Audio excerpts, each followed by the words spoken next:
a roll call. I think it was last week. Councilmember Story, Here. Peterson, Brooks, here, Bodorf, Here.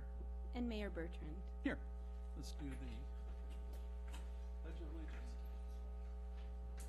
I pledge allegiance to the flag of the United States of America and to the republic for which it stands, one nation, under God, indivisible, with liberty and justice for all. So when's Kristen going to be, when'd she do? Councilwoman Peterson indicated she would be joining us about 7 o'clock this evening. She has a conflict. Okay. So do we have additional materials? Staff distributed a revised copy of the budget that includes all of the changes that are outlined in your agenda packet. Okay. That was distributed, I think, yesterday, but it's no changes to the document other than those items that will be outlined in the presentation and were outlined in the staff report. So that covers additions and deletions. Okay, got it. So this is time for public comment. Anyone in the audience who would like to speak on anything not on the agenda? Have 3 minutes. Seeing none, let's come back for city council comments. No comments. No comments. I have none. Sam, you sure? Okay, so moving on to staff comments? No comments. Okay, consent agenda. Is there any items on the consent agenda that anyone present would like to pull? Bringing back to city council. Motion to approve consent. I'll second. Okay, all those in favor? Aye. Aye. Okay, let's move on to government public hearing. We have 7A, continued discussion of proposed budget. So I think that you're on, Jim. Yes. Thank you, Mayor. So this is our second of 4 tentatively scheduled budget hearings. If we need all 4, we can usually wrap up in 2 or 3, though. Okay.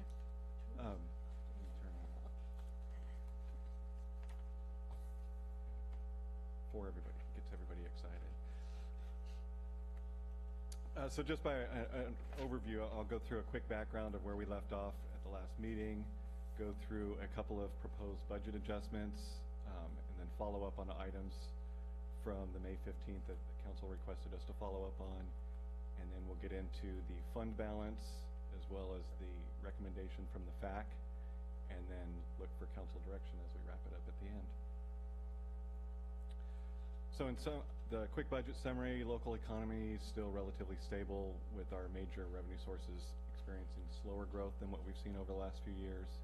Our department budgets remain status quo with the exception of recreation, which we have a couple of new programs that we'll discuss a little bit later. In relation to those programs, we're requesting the addition of 1.25 positions in recreation, which is converting 1 3/4-time person to full-time and adding 1 additional full-time recreation assistant. And then this is also our first year with the restricted TOT revenues related to passage of Measure J. General fund has a positive fund balance. That's gone up about, I think, 8,000 from our last meeting, and we'll get into that a little bit more. This budget maintains our reserves, both contingency and emergency reserves, fully funded from general fund balance. The Capitola Library is the major project going on this year, and we anticipate completion late spring of next year. And then this is our first half year of cannabis business tax revenue, so that's an additional 500,000 of revenue from that source, assuming we get 2 operators up and running by about the middle of the year. PERS is still one of the major threats to our resources, and we still have a lot of concern over our heavy reliance on sales tax. So this is just the summary. Again, the point of this page is to show the budget is balanced. The 3884 is going to change, and we'll talk about that towards the end of the presentation, but it is still balanced. And the 1,342,000 in fund balance that we're estimating to end this year with. As a reminder, these are the assumptions that we're using for major revenue sources. So property tax, that data comes straight from the county. You can see we have a decrease. We're projecting right now in fiscal year 2022 for the mall redevelopment. That's still kind of a fluid number on what year that'll start coming into play, and then it kicks back up in FY '24 and '25. And then on the bottom of this page, you can see this year we are balanced with the 3884 that I said was going to change. And then the next 5 years are where we're really concerned, as we have some pretty big structural imbalances projected in our budget. So proposed budget revisions, and again, as Jamie said, the budget that was sent out to everybody yesterday is the same budget that we had at the last hearing, with these 8 changes incorporated into it. So we reduced community development planning and other fees by $49,000. That was a revenue that we had put into 2 different spots, so we were double counting it, so we needed to fix that. We reduced the lease vehicle revenue by $35,000. That is related to the street sweeper that was paid for by the general fund. That was the gas tax fund was paying $35,000 back to the general fund. Those payments are complete now, so that revenue stops. We also revised some of our estimates for year end on plan check fees and building check fees, which led to increases on both of those by $5,000 and $10,000 respectively. So the net changes were a decrease in revenues of $69,000.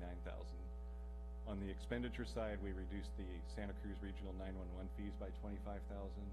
That was due to, they had given us an estimate earlier in the year that we were running with. They adopted their budget, and it was actually $25,000 less than anticipated.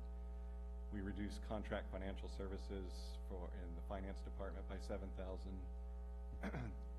That was, I had set aside some money for something I was thinking about doing, and I got a little different direction from the fact, so those funds aren't needed. And then reduced compensated absences, ISF contribution by $38,000. That was basically just to balance the budget out right there. And then we increased city council training and memberships by $500. That's related to the 4 Cs. So that's a membership we've paid for, but we had never actually picked up in the budget. So this year we wanted to make sure that was in there. So net expenditure changes are decreased by $69,683. So we're positive $683 from all of these changes from the last budget meeting.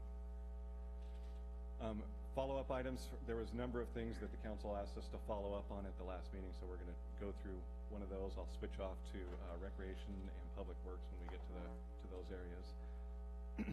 So the city attorney budget was the first one, and the question was, is that a good enough budget with some of the unknown factors going on in that department? So that's the breakdown: $20,000 for outside legal, $135 for the contract, $100 for special services, for the total of $255. Right now, we think that's adequate. That could change how we separate that, but the total $255 we believe will be an adequate budget as we move forward.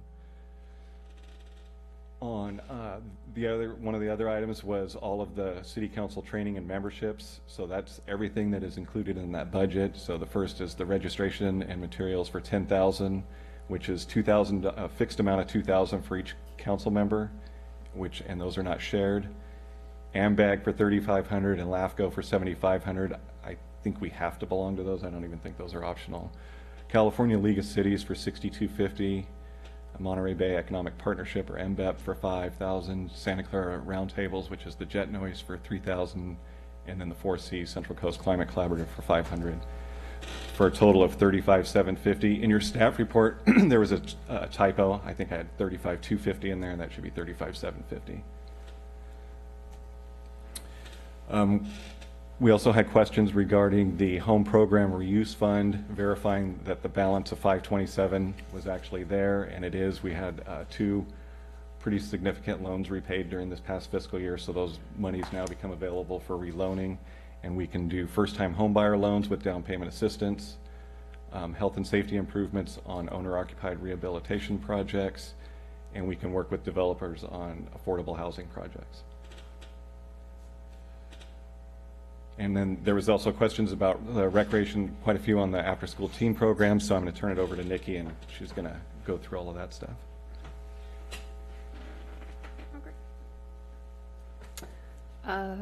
Good evening, Mayor, council members. I appreciate the opportunity to tell you a little bit more about this after-school teen club. So, okay.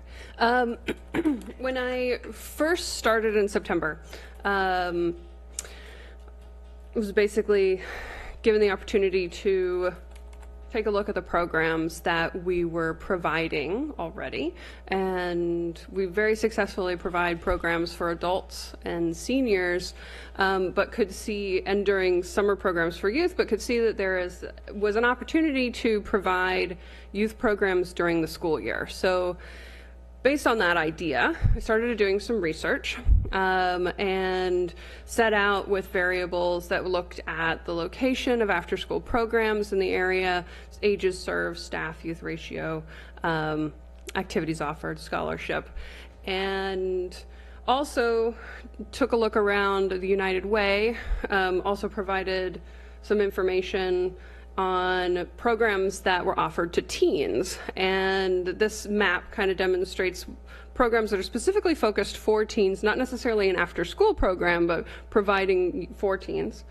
And learned that in the area, in general, there were 4 programs that offered activities for teens, one that was in close proximity to Capitola. So was seeing that there was an area of growth for Capitola and Capitola Recreation.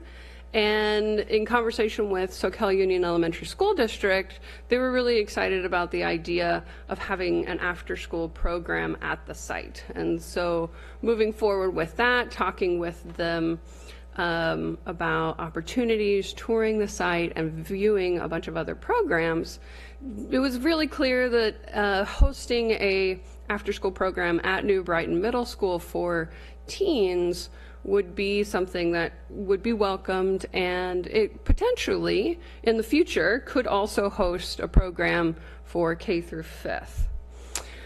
So where do you start when you want to create a program for teens? And developmental needs was where I chose to start. So looking at the needs of what teenagers need in order to be successful and where they are in their developmental stage. So trying to hit several of these developmental needs was a big part of developing the program, as well as going to the Search Institute's 40 developmental assets. So developmental assets are divided into 2 categories, external assets, and then I'll have a second slide that shows the internal assets. And looking at what we would be able to address in an after-school program for the external assets, this is what I could easily identify that we would be able to address in a team program. And for the internal assets in supporting youth and their development, these were the ones that would be really easy for us to address in an after-school program. Search Institute has a whole body of research showing the importance of these.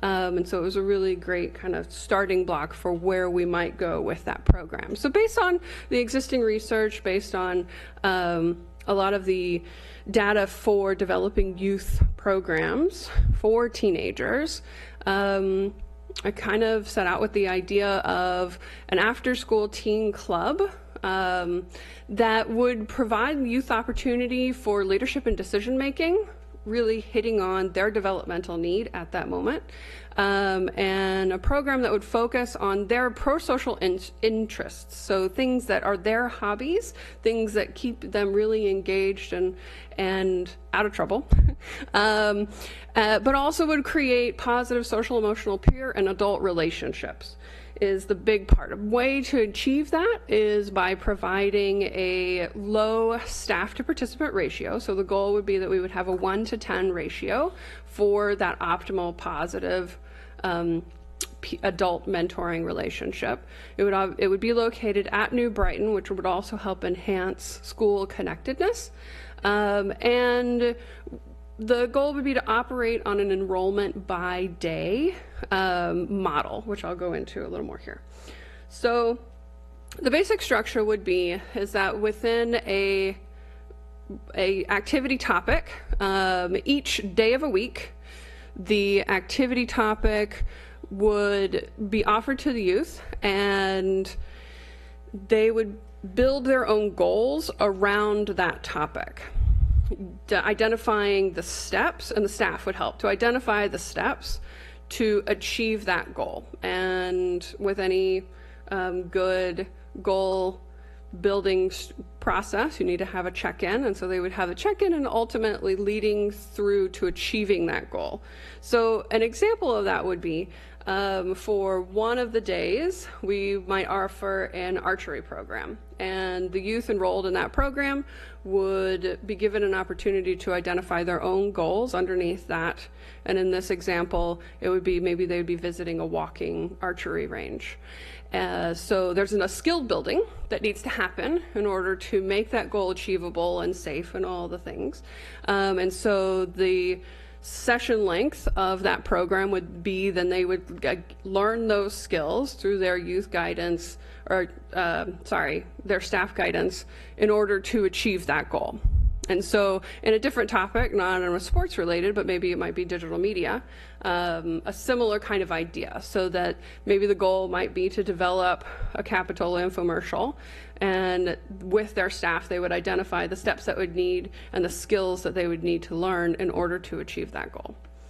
So that if an individual, so this might be an example of what a 6-week session for the Capitola after-school program. So that Monday would be the archery session. If I had a teen enrolled in this program and I already knew that they had some sport commitment or they were involved in other extracurriculars at the school, maybe I might choose to just enroll them in a Monday, Wednesday, Friday structure, so that they would have the care after school, something that would engage them, but they would still be able to participate in the other things that are important to teens and middle school kind of life. So this might be an example. Obviously, these are not, it could be, these particular titles could be what we would offer, but the goal would be to work with New Brighton to really identify what it is that the teens are interested in or asking for, and be able to provide those through the recreation spectrum. So this team program structure would also offer time for homework as well as a healthy snack. Yeah. May I ask a quick question? What if a student is not taking archery on Monday? If you go back that slide, can they still attend the program? Well, they could still attend. They would be attending. The activity for that day would be archery. Okay. So they would be involved in the activity of that day, which would include opportunities to do homework, opportunities to do snack, and then working on that activity for that session. And the idea is that each session would change, so that it wouldn't always be archery on Mondays. It might be that they would have a tennis focus, for example, but some other kind of similar sport related, ideally something that isn't already offered at the school, but something that could be supplemental too. So there'd be other things happening. Archery would be part of that. Yeah, it would be, but it would primarily be like homework support, snacks, like a healthy snack, an opportunity to just kind of decompress, because everybody needs to do that a little bit, and then have the opportunity to focus on an activity for the remainder of that particular day. Okay, could a student say, oh, I like archery, but I need to finish my homework, and then sure, do that? Yeah. Okay. Yeah, it's, definitely the goal would be to kind of address them where they're at. If they needed to do their homework, if they needed to sit and read. Yeah. Mine too. Okay. Yeah. Great. Any other questions before I move on? Okay. All right. So healthy snack, homework. Like I already said, I'm working with New Brighton staff in order to really kind of focus on what it is that they think the youth would be really interested in. Ideally, with demonstrated success, I would hope to be able to provide more choice, so that if they wanted to do archery and play tennis, that would exist, and there would be a choice between the two. But that's maybe a little more down the road. And then I also would really hope to, later in the school year, given transportation as a kind of figuring it out, offer the opportunity for fifth graders that would be coming into New Brighton to enroll in this program so that they get more familiar with New Brighton in order to really enhance their success as they transition to middle school in sixth grade. And also, as I previously said, given a transportation solution down the road, we might also be able to eventually include K through fifth at the site. I have a question. Yeah. So from the school's standpoint of mixing grades, having a younger set of kids come in, I think the goal is a good one to help them transition to New Brighton. They might feel, this is a new place. They need to sort of get familiar with it. So this is a good idea. But from the school standpoint, bringing younger kids in, is that okay? Yeah, in my conversation with the staff for the school district, they're excited about the idea. There are obviously some logistics that need to come in. For example, I believe all of the schools, the elementary schools, end at different times. If not, there's definitely two. They end at different times, which would mean that this program at New Brighton would there'd be a start time kind of puzzle to figure out. So there's definitely interest in it. There's just some logistics that would really need to kind of be hashed out before we were ready to go there. Okay. Mm-hmm. Yeah. And then I think, is Jim here? No.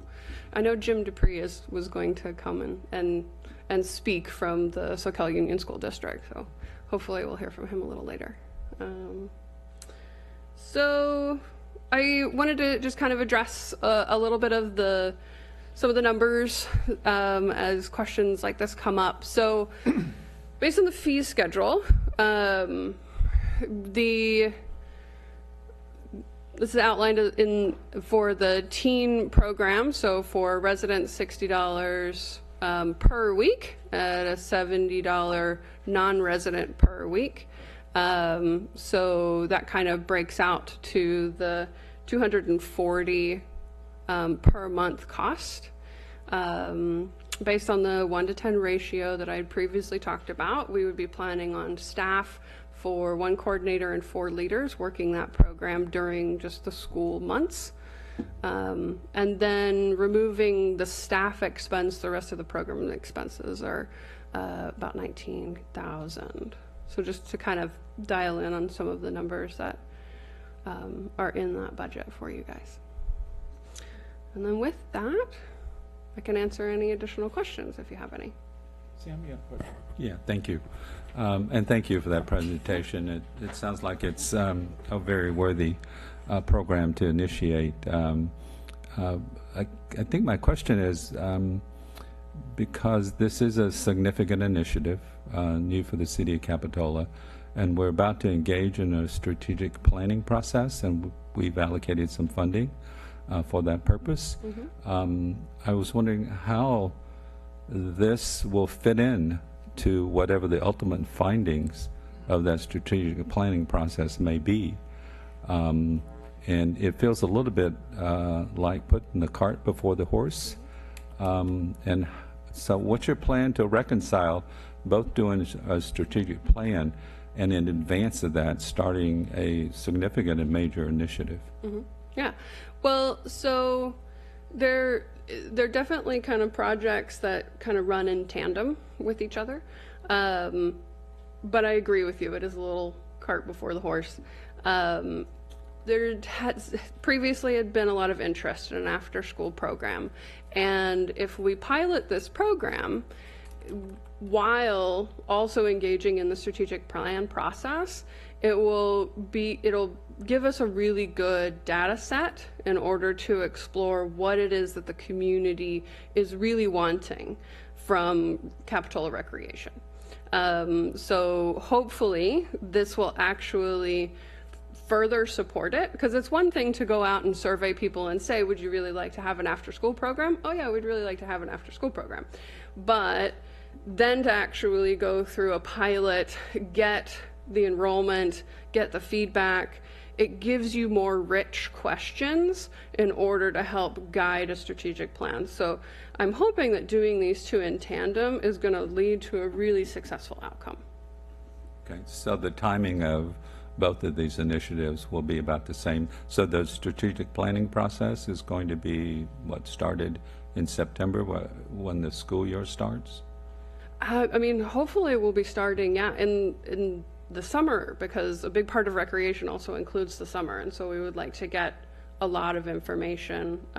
We have the RFP out and are hopefully working towards choosing a consultant or making a plan towards this, how we are going to go about doing that, and then moving forward from there. So I anticipate council will hear about it soon. Just to follow up, but the after-school program it's not until school starts in September, right? Is that the? That's true, yeah. This would be something that we would be starting with the school year. Either Will you continue the strategic planning until you've gotten some data from the school year?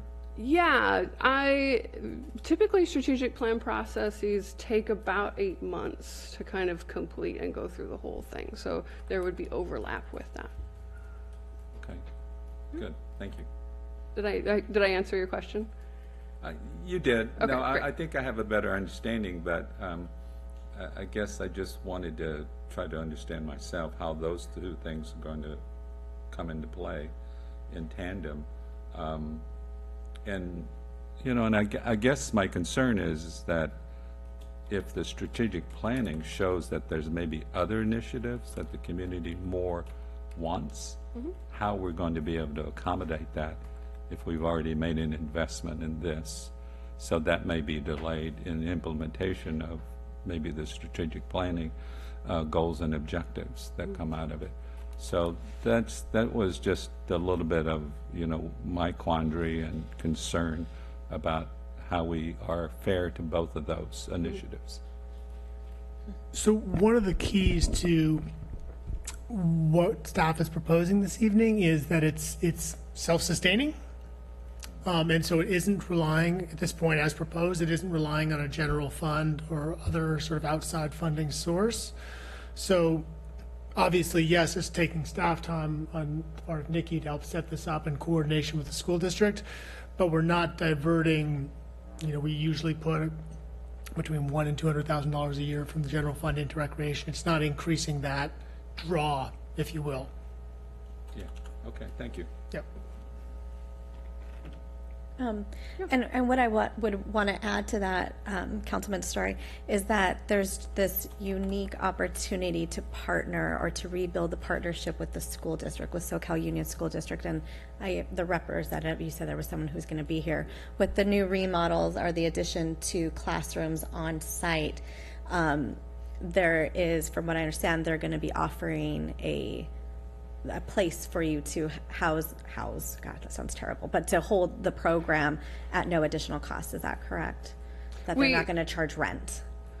While we don't have an agreement or a contract in hand at the moment, we have had that conversation in that direction. So if Scott Turnbull, the superintendent's watching right now, that's my pitch then to him.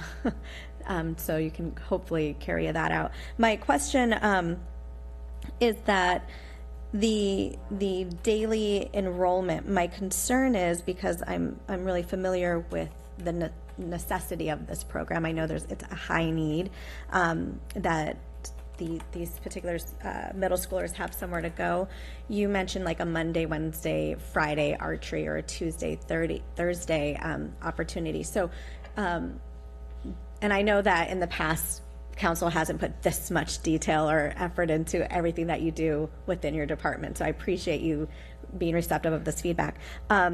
So my only concern is that there isn't a program for a Monday through Friday student, you know, that it exists, but that they may feel that they shouldn't attend after a parent pays that rate on that Monday, Wednesday, Friday when it's archery, something that they haven't set their own goals to.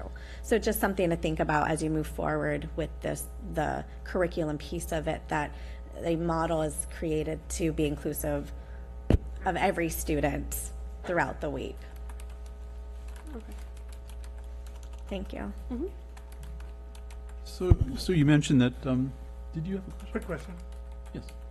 Yeah, somewhere along the line, I heard you said this is a pilot program, so we're going to test this for a year and then evaluate it. Is that the plan? Or okay. Yeah. All right. So I'm getting the sense that you've reached out to organizations in the community and you're talking with them and trying to get an idea of what works. And this is going to expand and grow, and this whole thing in the summer is going to even help more. You're going to have a chance to interact with a lot of parents. That could also give you a little bit more input. So I'll give you one thing that my neighbor's a little worried about. He just moved in, and one kid has no problem in the school, but the daughter's a little concerned, and so is now in the former school. And so I think the idea of helping kids, graduate from one school to the next is a great one. That's something I think kids worry about a lot, losing their friends and trying to make new friends. And so if this helps out, I think that's great. Well, I think one question Councilwoman Brooks brought up, and I think maybe Nikki, you could help clarify this a bit, is the proposed structure is not to have the same activity 3 days a week? No. Is that clear? So from the calendar example, it showed that a student's goals could be archery, and that archery would be on Monday, Wednesdays, and Fridays. So or Monday, just one day a week. Okay. So these were 5 hypothetical courses. Right. Offered per day. So if a student did not sign up for archery or did not create goals, they could still attend the program on Monday. Is that correct? Exactly. Okay. You could choose to attend all 5 days. Yeah. And a parent could enroll in all 5 days. The activities that would be offered would change per day of the week, and they would last for a session length. So that even if you were enrolled for all 5 days, and you really just decided after week 2 that archery was not your thing, then you could know that in 3 weeks it would change, and you would have a new topic within that structure. Okay. Thank you for I the think you clarification. have some backup behind you. Yeah. Here's the guy at SoCal Union District that does everything. It feels that way. Okay. So, I'm starting to think that, when I first started thinking about this, that, after school, for a place for kids to feel safe and a place for kids to interact outside school, a place for kids to do their homework. I'm sure the parents are going to be very happy to have such a place. Can this expand beyond New Brighton? Like, we have a community room right here or at Straight Street. In terms of logistics for parents, having a distributed site might work. Potentially. I haven't done that full evaluation. It was just but a start. I would be happy to do that and kind of figure out what other potential there might be. Yeah. Okay.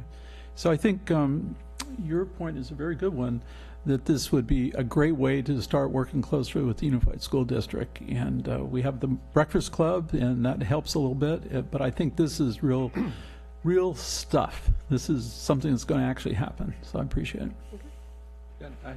If I may, one follow-up question. And the hours of the after-school program, because I recall that at New Brighton, the children had to be off campus by, I think, around 3:30 or something like that. Is that going to be extended or exceptions made for the particular kids in the after-school program? How's that going to work? Well, I think I'm not sure entirely how to answer that question, but Jim might have an idea. However, since they wouldn't be at school anymore and they would be transferring over to our program. So this won't be at the New Brighton Middle School campus? No, it will be at the campus, but from my understanding, there's activities that do happen already at the campus, like after-school clubs and sports and things like that.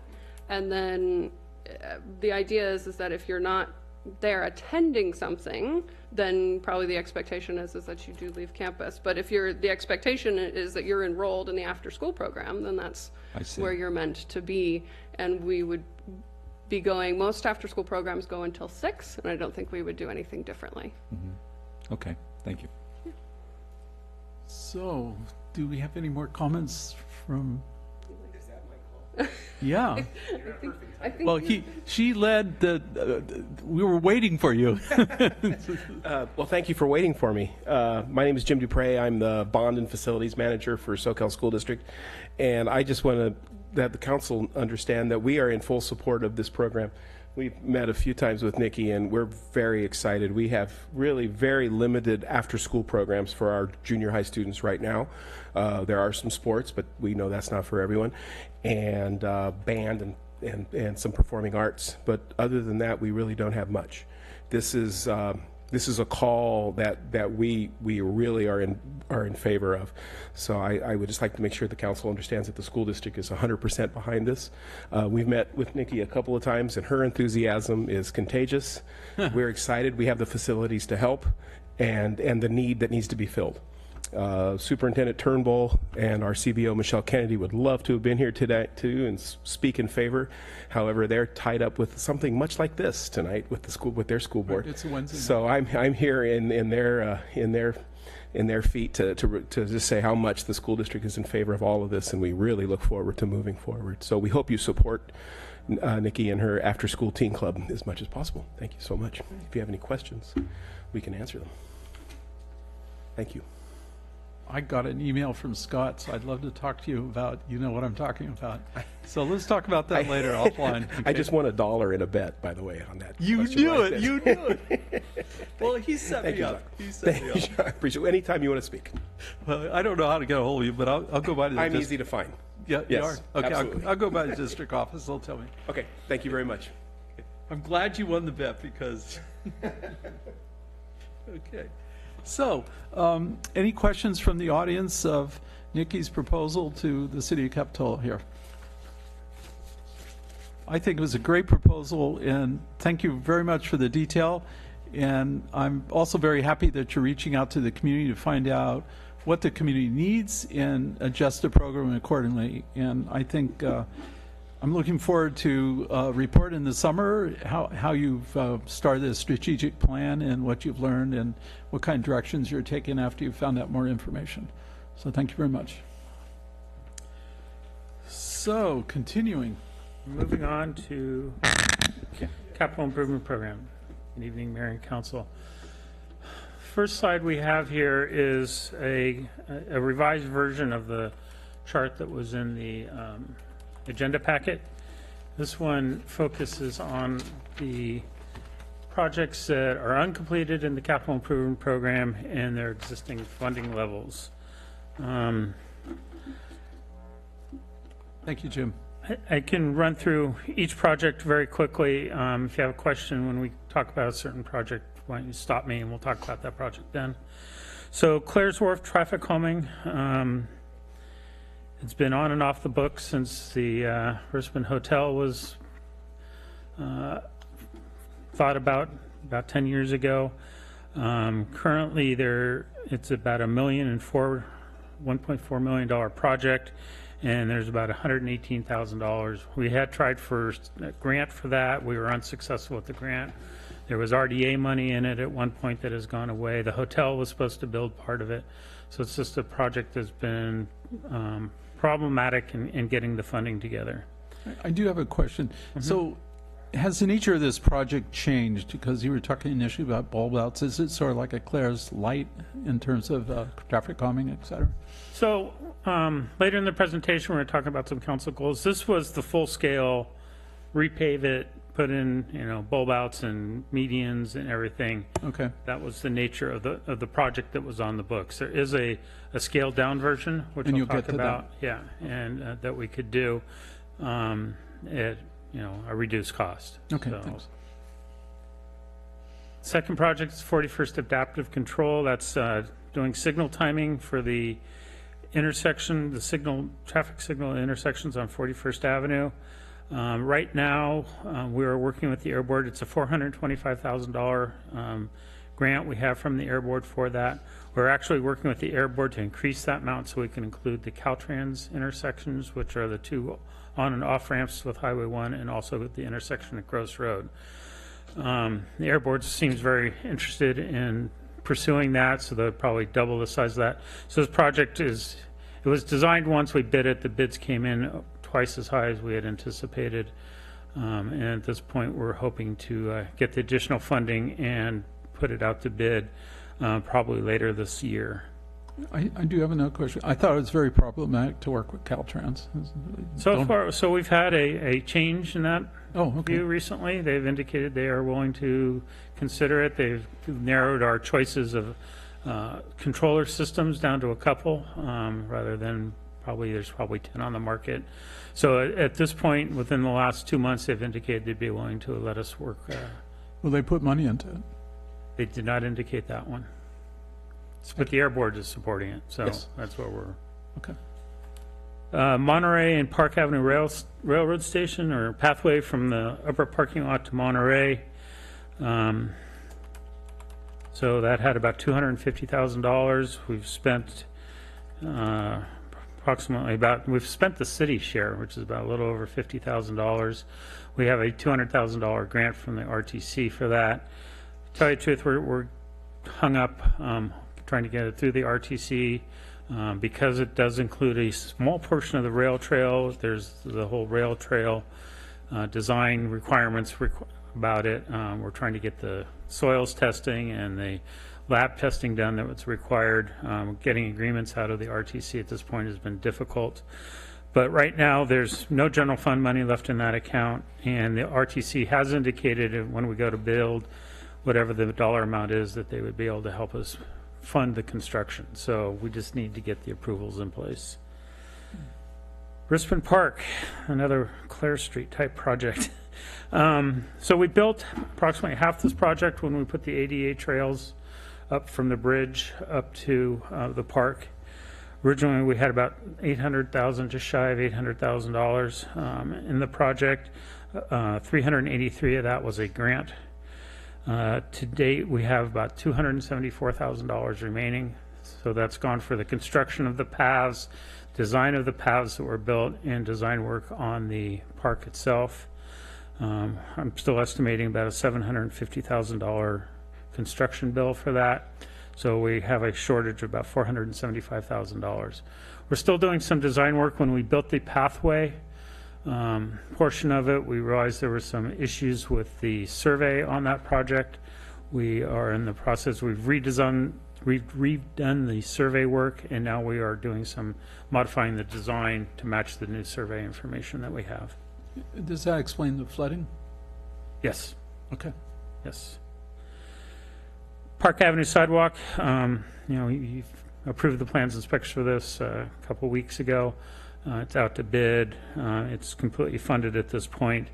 We anticipate a small, if bids come in where we anticipate a small residual at the end, but right now it's fully funded and out to bid.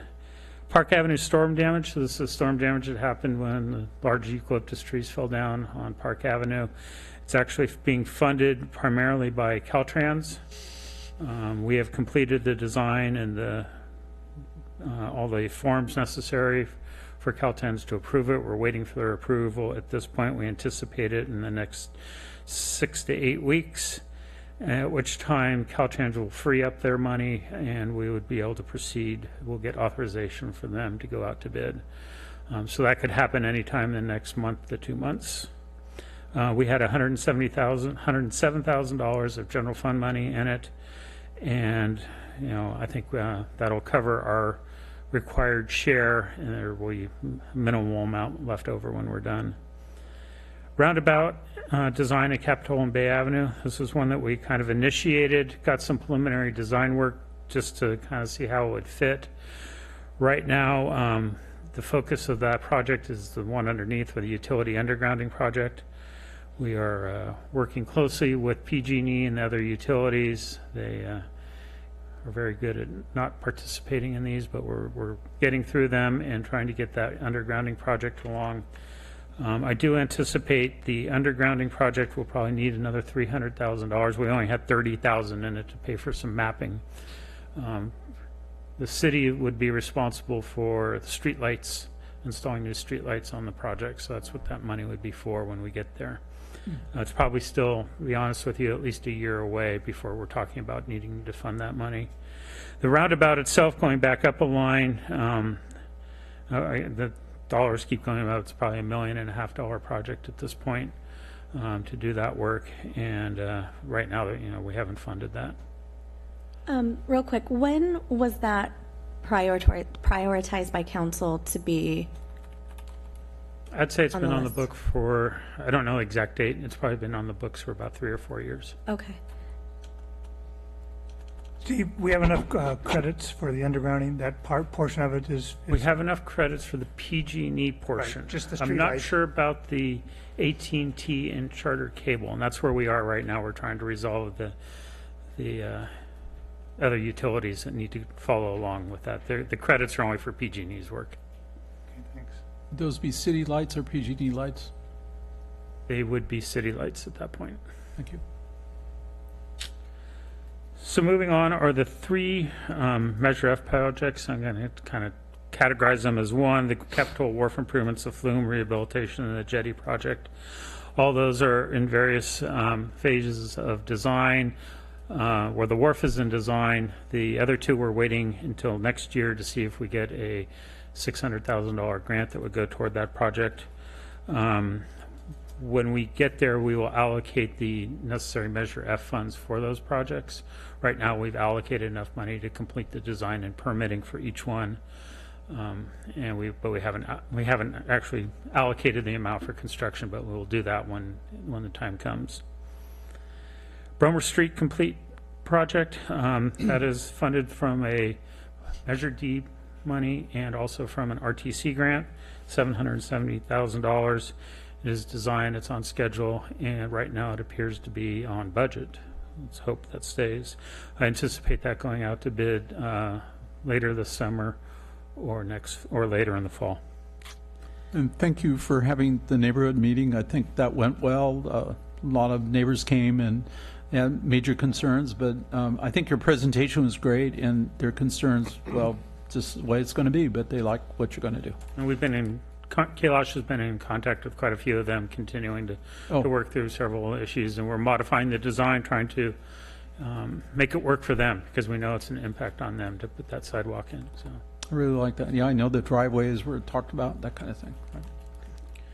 42nd and Diamond. So this is a paving project that was part of the 2016 paving project.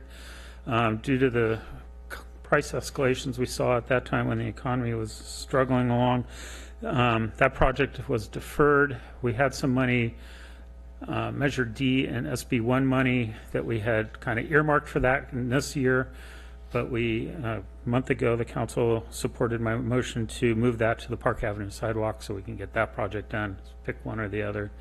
Right now it's a $1.3 million project, and there's no money in that budget. And then we have 2 banks.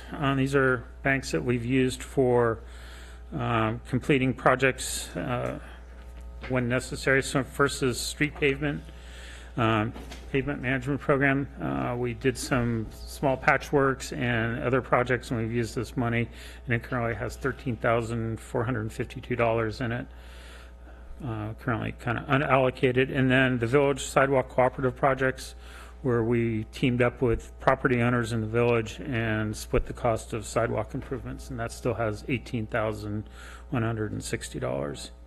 And then the final project on the list is ADA improvements. It's actually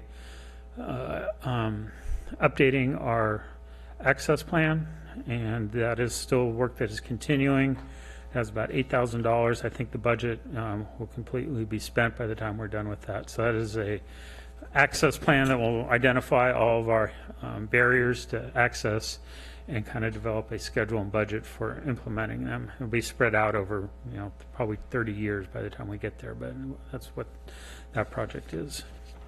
So those are all the projects that are currently funded and that we're working on. And then this is a slide I think you've seen before. It kind of identifies if we had additional money to add to the capital improvement program, general fund money, projects that we could do. So here's the Clare Street, which I call now Pedestrian Improvements, as opposed to a complete street project. The thoughts are we add some crosswalks. Maybe we follow what we did on Jade Street and put speed tables in on Clare Street or some bulb outs and narrow the intersections down so we can get crosswalks there. It does include funding at these levels for different types of lighting at the crosswalks to slow the cars down. Clare Street improvements near Trader Joe's, so there's always interest in trying to make that exit out of Trader Joe's both safer for cars exiting and for pedestrians to get across. Fortunately, I think the answer is to put a traffic signal there, and that'd be about $350,000 to $500,000. That's something we could work with the mall to try and accomplish as they go through there. But I know that was one of the council goals, was to talk about that, so we included it here. Question. Do we have any reports of accidents along that stretch there, that curved stretch? I don't, not that I'm aware of. We'd have to check with the police department, have them run their records to see what kind of records, what kind of accident records there are at that place. I do get occasional people, pedestrians trying to cross there, letting me know, but that not accident, but just difficulty crossing. It is a rather high-speed road on a corner to try and cross there. Right. I agree. Roundabout, right? That could be a possibility. I have to think about if we have enough right-of-way there. But got it. that is a possibility. Fanmar Improvements, this is something where we had $70,000 and paid for preliminary design work. That road not only needs to be repaved, but we need to do major drainage improvements, and that's why the price is so high. They determined that in the design study that was completed, that it would make most sense from a drainage standpoint to actually do part of San Jose and the other street up there. I'm sorry, I'm blanking on its name. So it'd be more than Fanmar, it'd be Fanmar San Jose and the 3rd Street up there that would get repaved and drainage improvements put in from there to try and control them. And that's why the price is quite significant at $1.3 million. Cherry. Not Cherry. Terrace. Terrace, that's it. Thank you. Sidewalk improvements from City Hall to Fanmar, tying in with the improvements that are put there already down in the village. This was actually essentially phase 4 of the Capitol Village Enhancement Plan that was adopted back right before I got here in 1999. I estimate that'd be $500,000 to $750,000 by the time we got that designed and built. Relocation of the portable toilets at McGregor is a rather affordable project at this point, something we could certainly do and quickly. Probably don't need to put it in the CIP program, but it's listed here as it was identified as a council goal. And then the wharf improvements was also identified as a council goal. We're already working on that.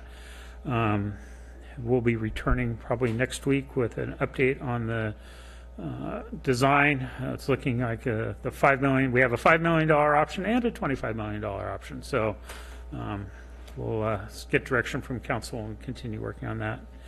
And then I took the liberty of adding some other projects that I think are worthy of mentioning here. First is a 41st Avenue Rehab, and it's the busiest local road in the county. It desperately needs 2 intersections repaved, one at Claire's and one at Capitol Road. We could then slurry seal the rest of the road and restripe the entire thing. So depending on how much pavement we ended up wanting to replace it, we could spend $400,000 would get us a slurry seal and the intersections repaved. $1 million would get more paving done. Citywide slurry, I know we did one last year. Certainly we could do another one. It's kind of, we could match any budget you wanted to fill in there and pick the streets depending on that budget. And finally, Brisbane Park, as you see, we need additional funding there. I will say with Brisbane Park is I just completed paperwork today for there's a Prop 68 Parks grant, and it's actually a per capita grant. So we're guaranteed $200,000 for that for parks improvements. So we could earmark that for Brisbane and then add additional funding as we see. I don't know the timing of that though. I'm still looking into that. So would you still need 250 or would you just need 50? I'd probably need the 250, not the 400 at that point. Council, That's my report. I'd be happy to answer any other questions. I think one other point of clarification about the Brisbane Park project is we actually still are carrying a line item in our old RDA successor recognized obligation schedule for some of those improvements. It's a bit of a long story that I'm not going to go into now, but basically the redevelopment agency was a partner to some litigation that was settled ultimately and agreed to make some payments to make some improvements there. So we do have a chance to make a play for some of those old redevelopment funds. I don't know the likelihood of getting them at this point. We'd have to go through the countywide successor agency oversight board. But that is another potential funding source, which we've always planned to bring into the project. The question was just one of timing. I have just a process clarifying question regarding just the budget overall. If you go back a few slides to the ongoing projects.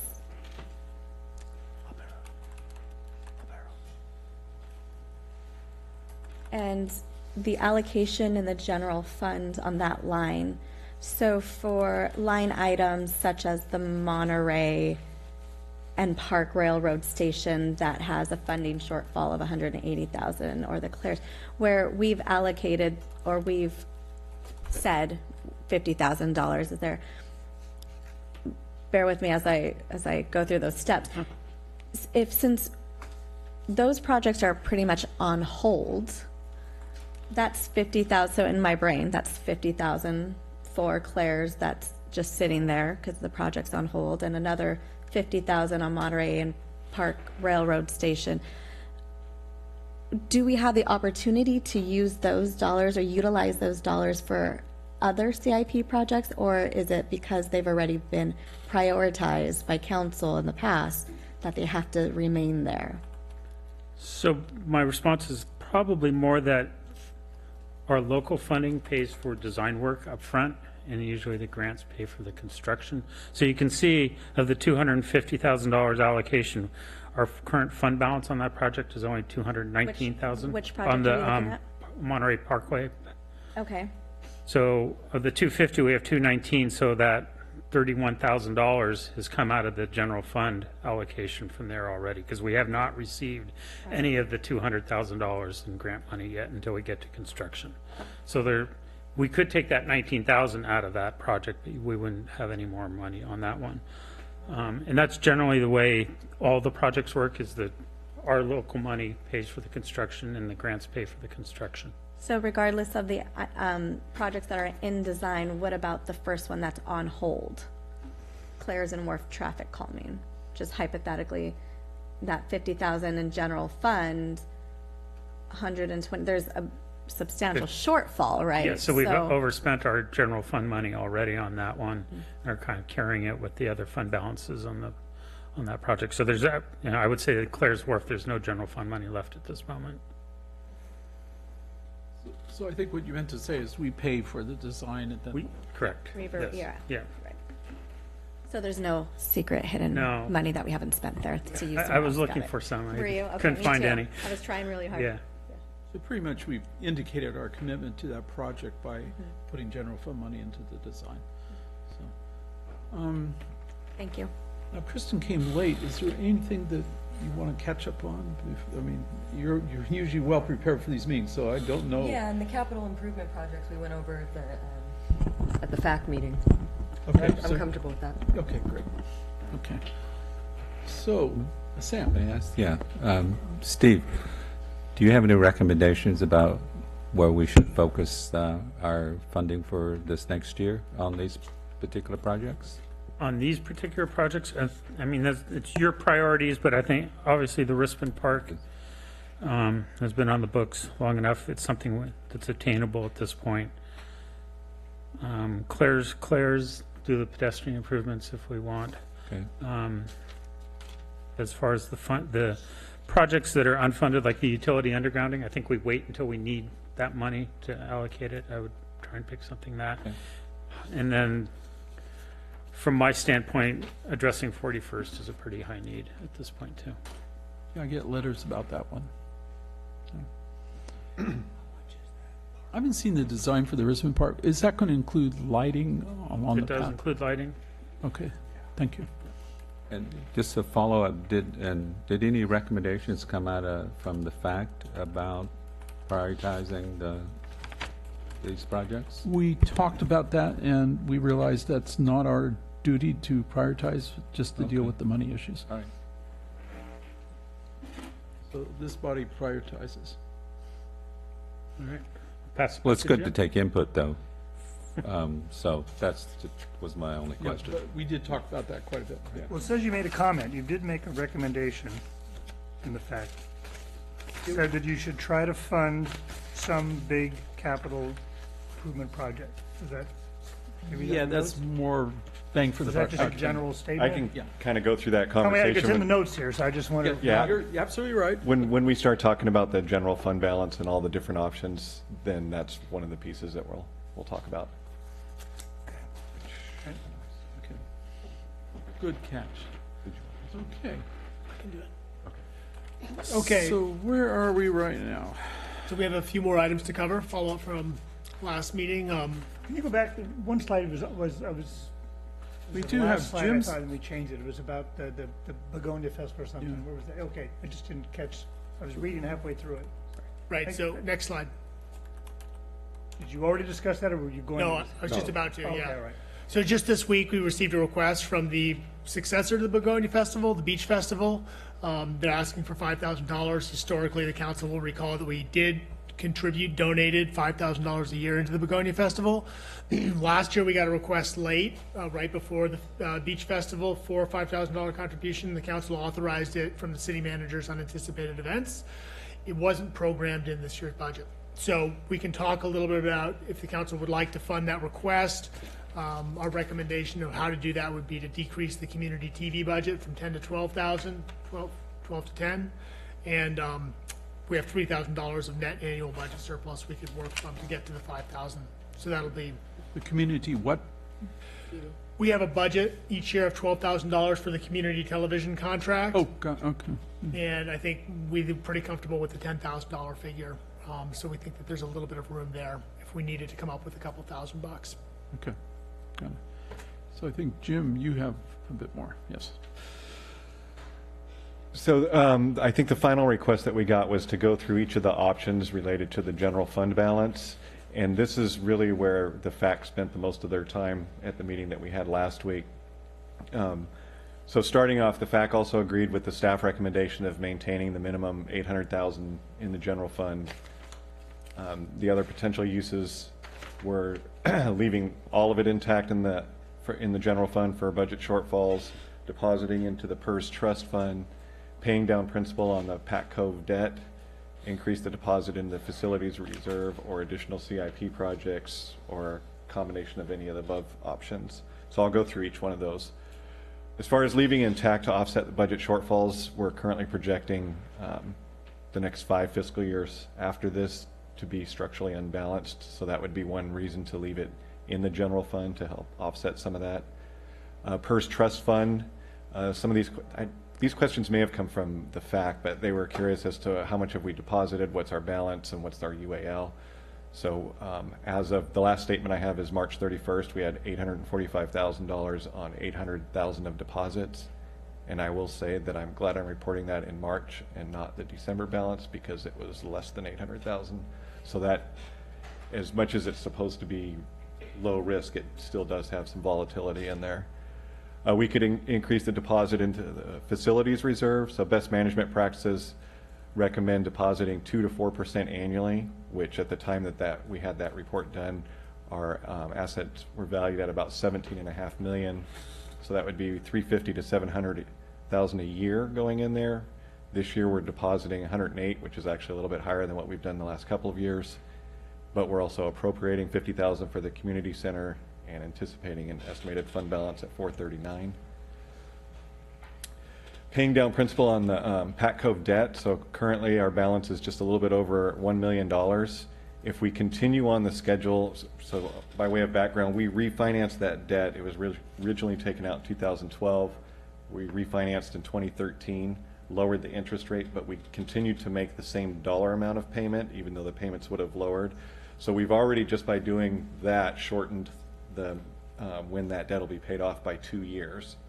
So that's why I have the 3/1 of 27.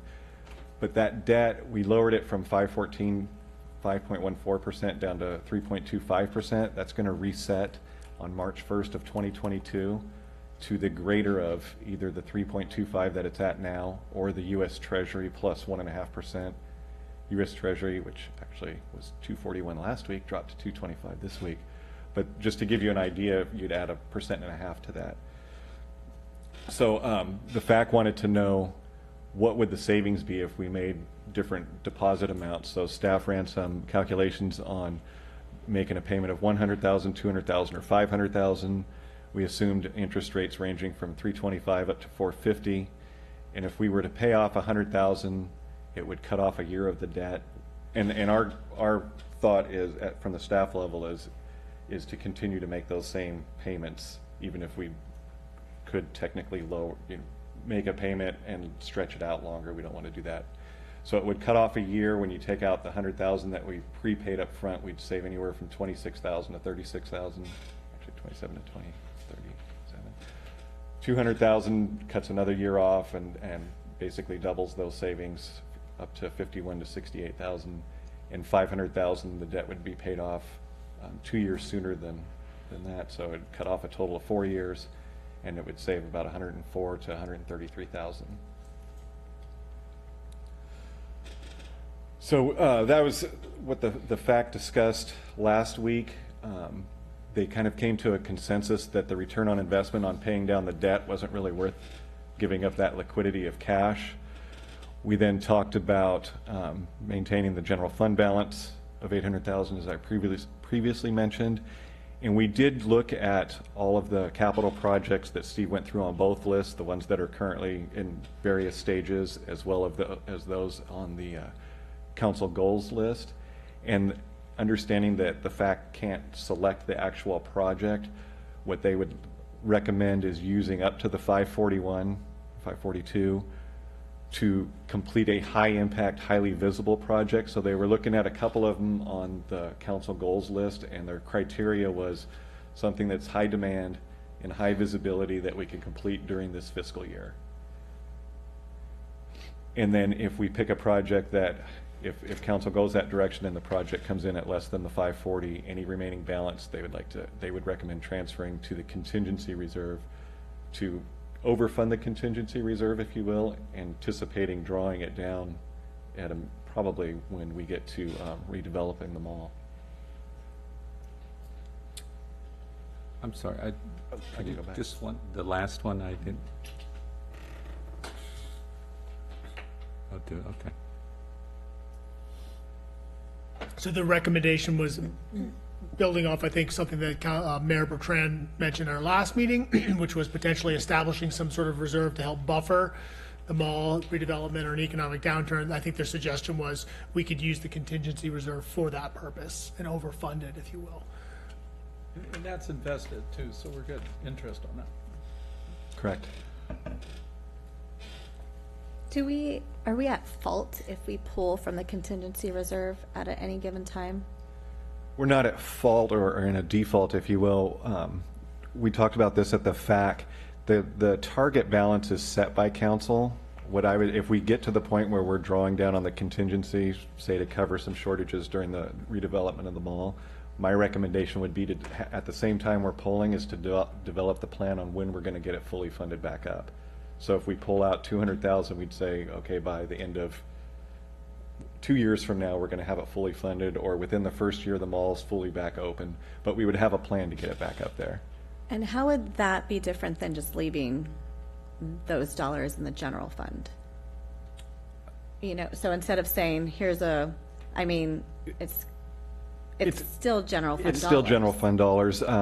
We break out and we don't touch the contingency or the emergency. It's designated and kind of pulled off to the side.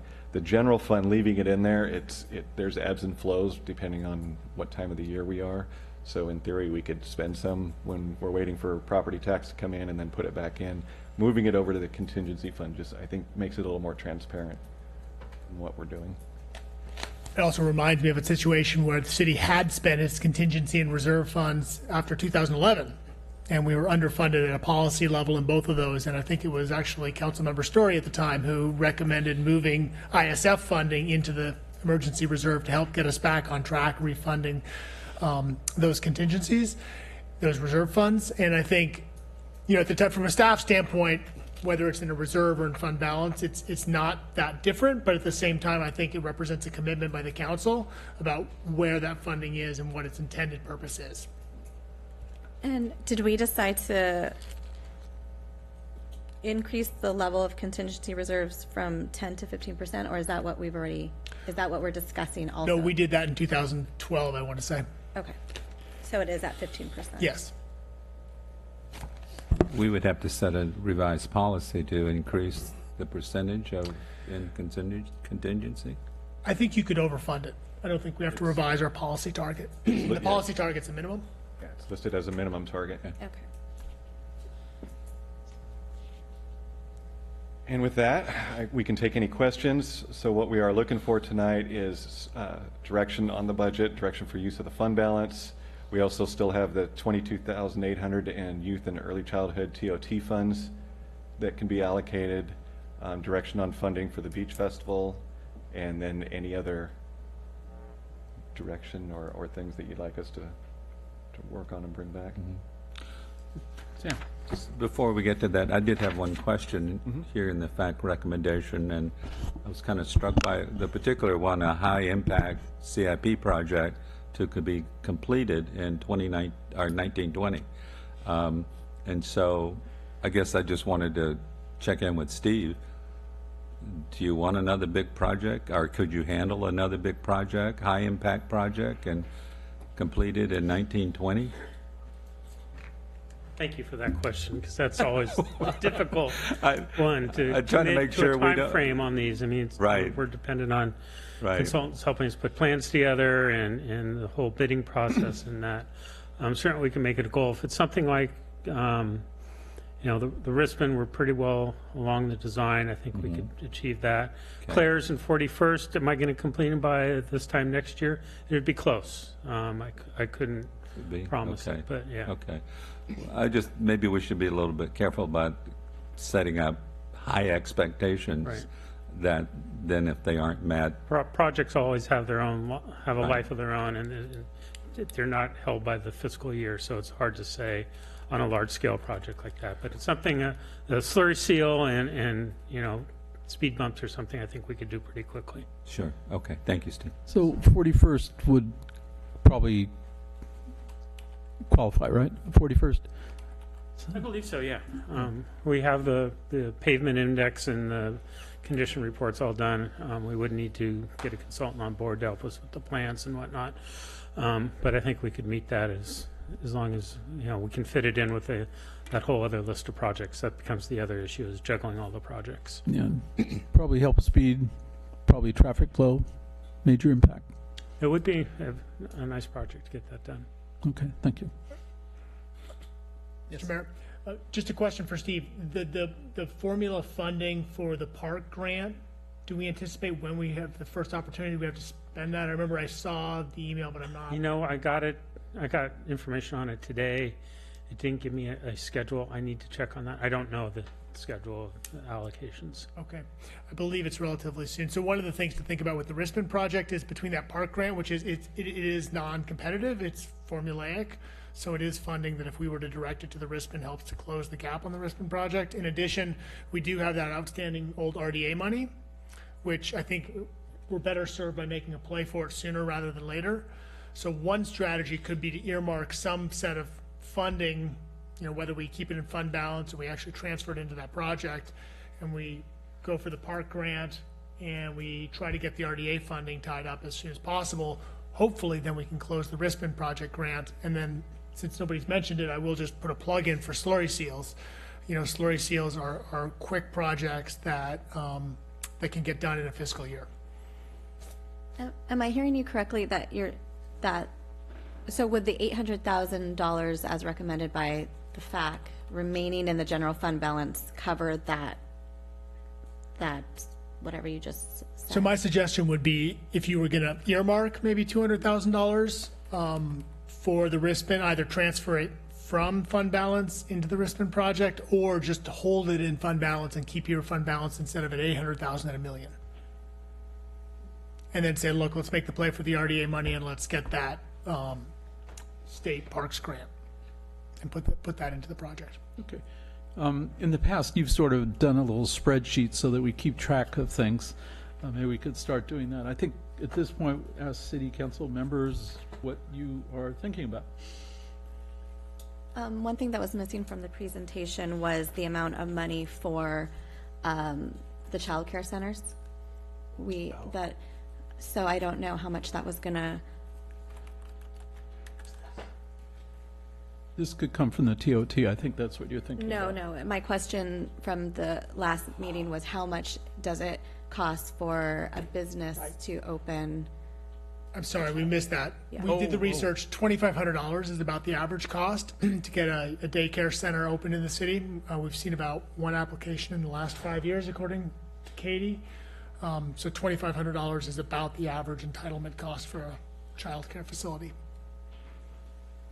And the only other thing that was missing from the revisions was I had requested that early education be identified. There were some edits from the previous. Oh, the text portion? Yeah, and that was missed as well. Yeah, at this point, we'll be doing a complete sort of redo of the budget when we publish the final version of the budget, and that'll include all of the community profile and those text updates as well as the council's final direction. But you'll note in this PowerPoint slide here, we got the early childhood included.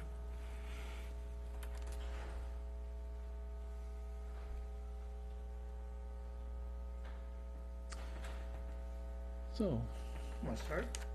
yeah, go I'll for start. it. I see you've been scribbling, so I knew you were ready. Scribbling's good. I think what I'm suffering from is I feel like the past 3 years we've made major commitments to the general fund to get a library built, which is a fabulous thing. We're past that, but significantly we haven't been in a position up here as a council to allocate money towards any other project. So a lot of projects that either were started or have fallen behind in funding, continue to do so. So I see this as a year where, it's not too often that you come to us and say there's $541,000 possibly left over. Sometimes it's been $130,000 and there's not much to do with that. And I realize that none of the money is actually left over. I don't want anybody to think that there's such a thing as leftover money. It's just money that could be allocated.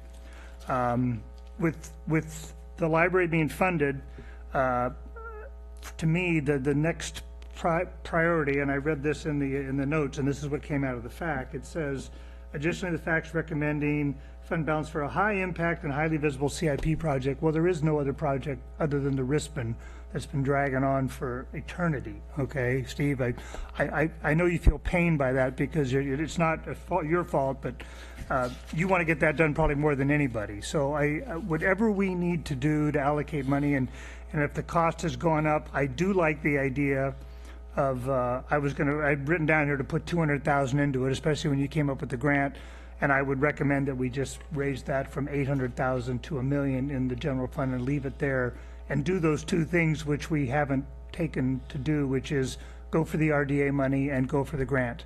But then we would know that we have 200,000 that we fund in there, because I don't think we should put off one chance to finish the Brisbane, to send it out for bid, to get it done and to open it up. That's the most highly visible CIP project, and in conjunction with the library being across the street, I think it's just really a high impact zone for us.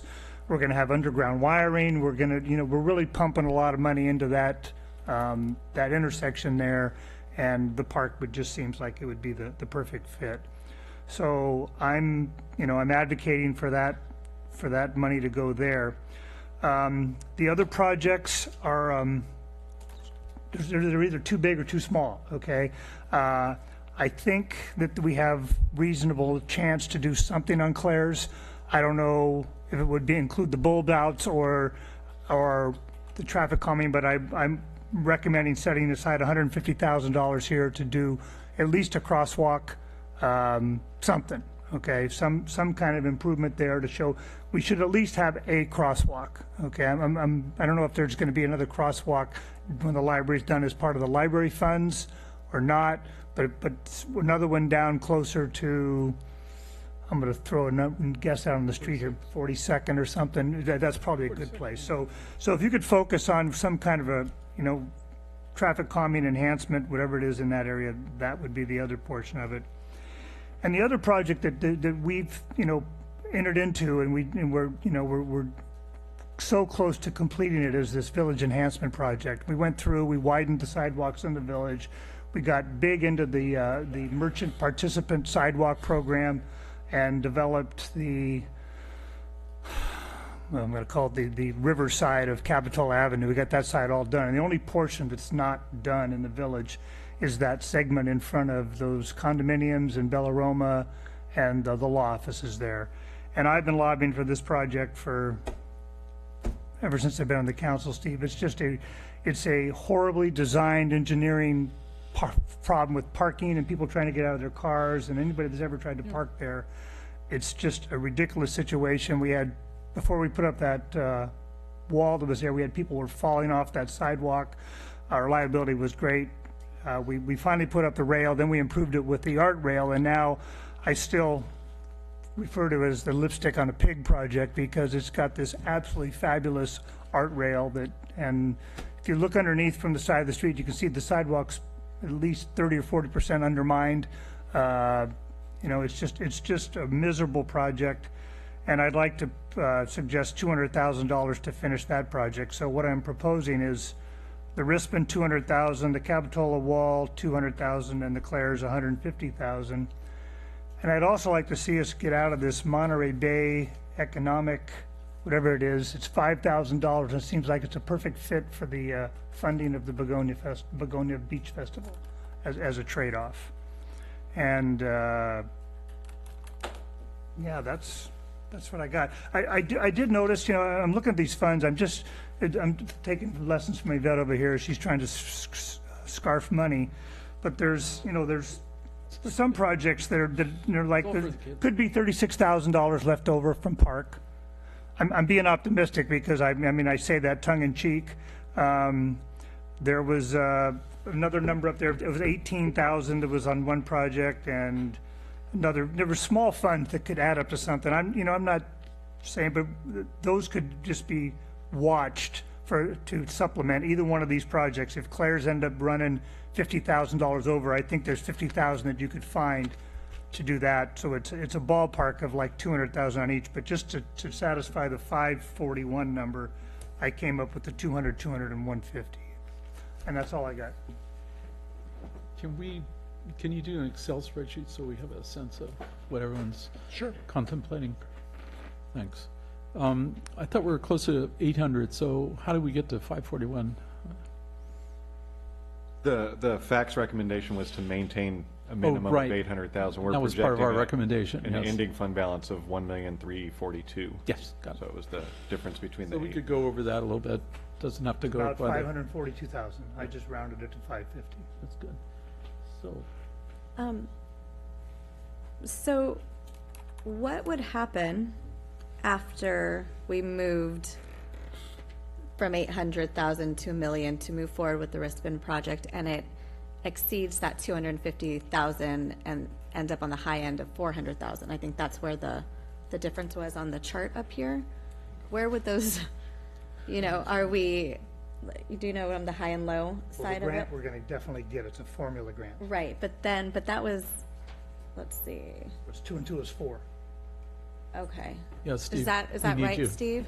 I'm sorry. I was just curious if only moving $250,000, so that would be $250,000 plus getting the grant of $250,000. That would cover all of the Rispin project. Right. Got And it. if we can get the other 200 out of the successor agency, then It's only 200? yeah. 200 and 200. 200, yeah. Steve, will that amount deal with the wall at the Rispin? Yes, that was part of the project. Okay, great, thanks.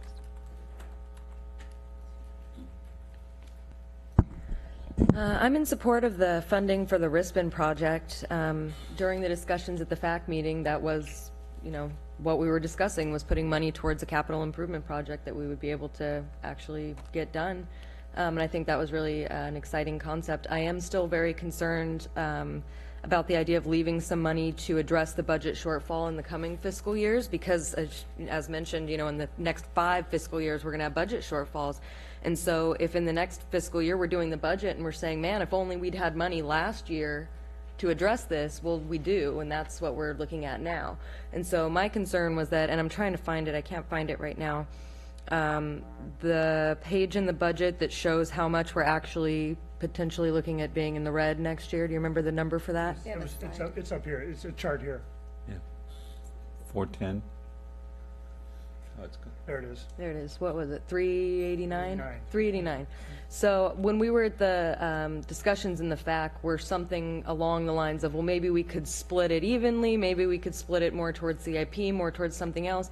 But I would suggest that if we're going to put $200,000 towards the Brisbane project, I would like to see at least $100,000 put aside in our contingency fund so that we can get to address some of those issues that we're going to be seeing next year. And, as mentioned before, well, that's what the contingency fund is for. That's true, except that if we get there and pull that money from the contingency fund, we're just going to have to replace it. So we'll be right back where we were, trying to find money that we don't have. So I'm all for the CIP project, specifically the Brisbane project. I'm still very concerned with the idea of spending all of our, I don't want to call it surplus or leftover funds, but all of our additional money to be allocated. I am concerned about just spending it all and not saving any for next year when we clearly are going to need it. How much were you proposing? I ultimately I would say the remainder, 200,000 towards Brisbane and the remainder towards saving for next year's budget shortfall. But I'm not opposed to saying, I would like to say at least 100,000. Close to a third of our downfall for next year. May I ask a clarifying question, or because we have different definitions for the reserves, the contingency reserve again is for like emergencies, or is that specific for CIP projects? I'm just thinking like the PERS could we use, because now there's also a PERS contingency or a PERS reserve. Can we use those dollars the same way? I'm just trying to get my mind out of putting everything in the general fund to offset all of these. Sure. So the simple answer is that the most liquid source of funding, the least restricted, is your fund balance. That's the funding that we can use basically on any given Thursday night with a budget amendment. When we start to spend down our contingency and emergency reserves, those are really formed for an intended purpose. They've been restricted by the council and they're established at a minimum level by policy. So we start to get in the sort of best financial practices problems if we spend those down below. The PERS trust needs to be and can only be used for our PERS costs. But the interesting thing about the PERS costs is that our PERS costs exceed, citywide $2 million a year? So in any given year, we could spend down our entire PERS trust on our PERS costs. So it's not liquid in the sense that you couldn't tomorrow decide that the PERS trust fund should be used to pay for the Claire's project. But if you gave us the direction with a little bit of planning, we could offset our PERS payment with the PERS trust. So each one of the reserves has a different purpose. The most fungible, the most liquid is just fund balance. And then from there it goes into the policy reserves, emergency contingency, and then it gets more restricted when we get into the PERS trust fund. Does that help? sure. And the biggest emergency forthcoming at this point, looking at the budget, is PERS. Is that safe to say? Well, that's the one that's obviously coming. I mean, you'll note that the rate on the 10-year T-bill is 2.25 today, which is actually an inverted yield curve, which for those of you that follow this kind of thing, is sometimes can be a predecessor for an economic downturn. So an economic downturn is obviously a real problem given our heavy reliance on sales tax. So we know what the PERS rates are going to be, and then we can chart that out. The economic downturn, it can strike at any time, and that's a real threat as well. So, Councilmember Peterson, the reason you were thinking about putting it in the contingency fund was to offset those impeding differences, right? And what those differences are coming from PERS. Would it be more advantageous of us to put that 100,000 or the remainder, whatever we decide on later, in the PERS?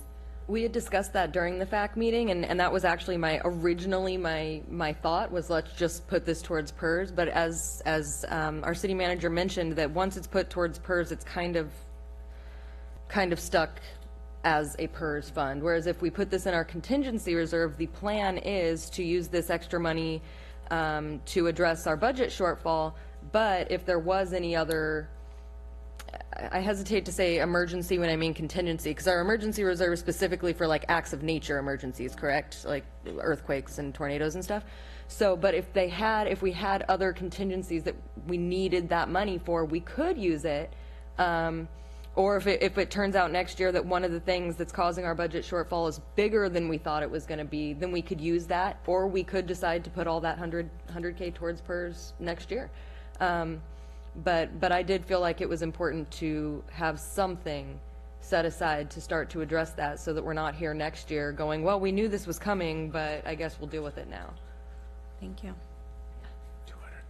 Did you also suggest the 200 for Brisbane? Yes, 200 for Brisbane. I'd like to see the remainder go towards our contingency reserve, but at least 100,000 of it. I'm flexible on the rest. Oh, and I also, I think I agree with Councilmember Vatorf on the $5,000. The beach festival's asking for the $5,000. Monterey Bay Economic Partnership, they do a lot of great things in our community, but I haven't heard of us participating in almost anything since I've been on council, so I'm not quite sure. I think we can support them without being a member of their organization, so I agree with you there. Sam? Yeah, thank you, Mayor. Well, I think, one, I'm very happy that we're finally going to focus on Brisbane and finally going to get that project done. My entire Capitola life has been about getting the Brisbane project completed. So, Ed, I appreciate you prioritizing that, and the rest of the council as well. On the other two projects and the proposal to shift all that money either into the contingency or hold it in the general fund, I appreciate that effort or focus on fiscal future preparedness. But when I balance that against the other two, which I view to be public safety projects, and to sacrifice public safety for the sake of future imbalances is, I don't think, a good trade-off. I'd rather do those projects in order to make our infrastructure more suitable for our visitors and for the community and for the residents that use both Claire's and that Capitola Avenue sidewalk.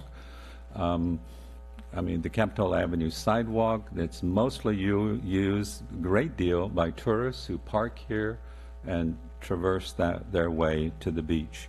And for the sake of maybe an anticipated shortfalls in the future, it's not like that we're completely ignoring that. We're holding back $800,000 in our fund balance to be able to use that.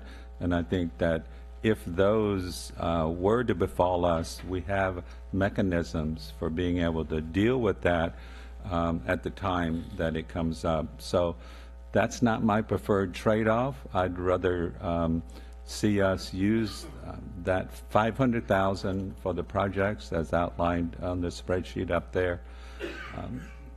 On the other matter, the MBAP, I think it's meaningful for us to be engaged and stay involved in economic development. That's what MBAP does. most of the local governments and many of the businesses are part of that organization, and it does provide a return to us in enhancing our economic development. It's a relatively small amount of money. The staff has already recommended other ways. They've identified $2,000 that we could use to fund the beach festival, and I'm sure that they could come up with $3,000 from some other source without sacrificing one of our participatory membership organizations. So I think on those particular questions, that's my thoughts, and we haven't gone to the other questions that were up there. I won't speak to those at this time. So, Councilmember Story, were you suggesting the 200, 150, 200 here? Yes. Okay, thank you.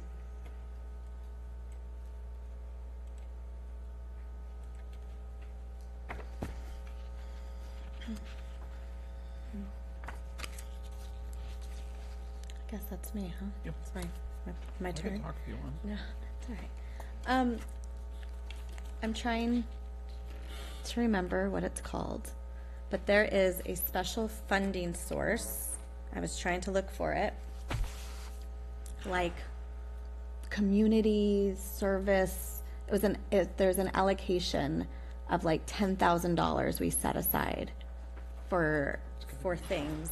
Every year it's rolled over the last couple of years. I don't know if it was under special revenue funds. It's local critical need fund. Local critical need fund. Do we have a definition for that?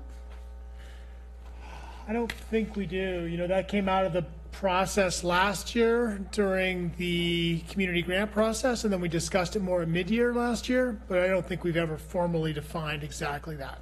But there's 10,000 there. Is that correct, Jim? Yes. Yeah. Could the remainder, the beach festival, $5,000 be used as is it considered a local critical need? We were more thinking like if some boat washed up on shore with people stranded. Okay. It was an emergency situation, not like a... I know, there's so many opportunities for emergencies as I'm learning about from this budget. We can feel... It was all of a sudden something traumatic happened in town and we needed to do something and we just wanted to have a fund to access.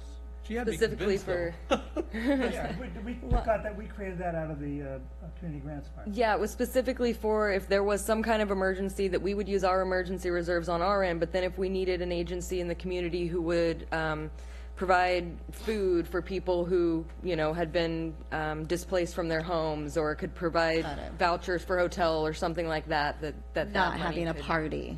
We're not having a party. No, don't use the money to have a party. No, that's like, not for the that community critical of a need serious right now. festival. emergency, Got yeah. it. Got it. Okay. All right. So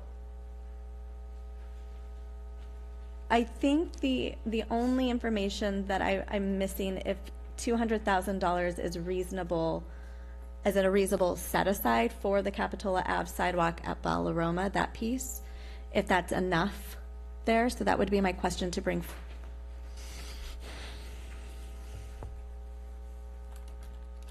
I haven't priced that exactly. I think that would be a significant step. It may be slightly more by the time we get a design done in that, but it's something where it would be close. I can't say that it would be sufficient. It's probably closer to 250 to 300, but we could get the design done, and then at that point we can come back and we'll know the cost. Could that be reported at the next budget hearing if we were to have one?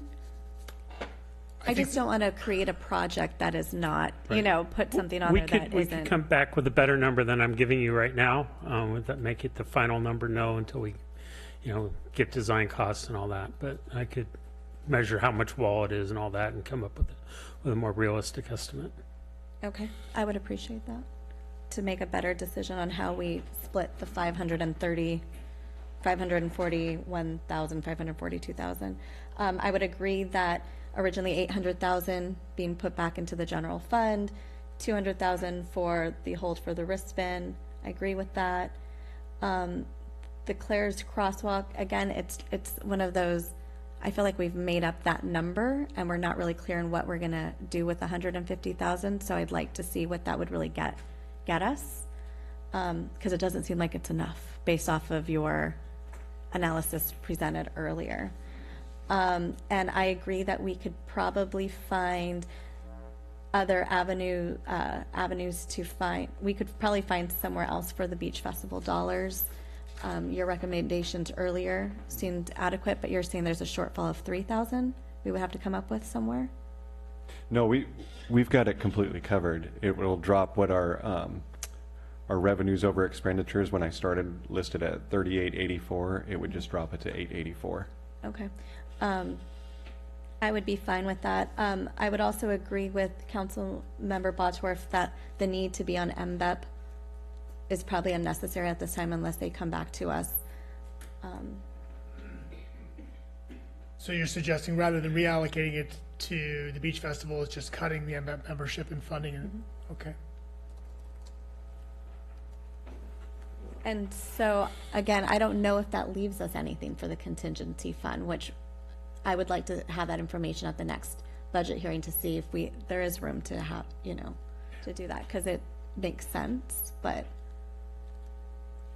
I don't know if there's any room for that, if it's going to be only $5,000 if we all agree on cutting MBEP, or if there's more opportunity to put squirrel money away.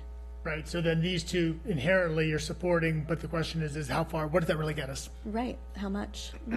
Because I don't want to see another line item on our ongoing CIP projects that aren't fully funded.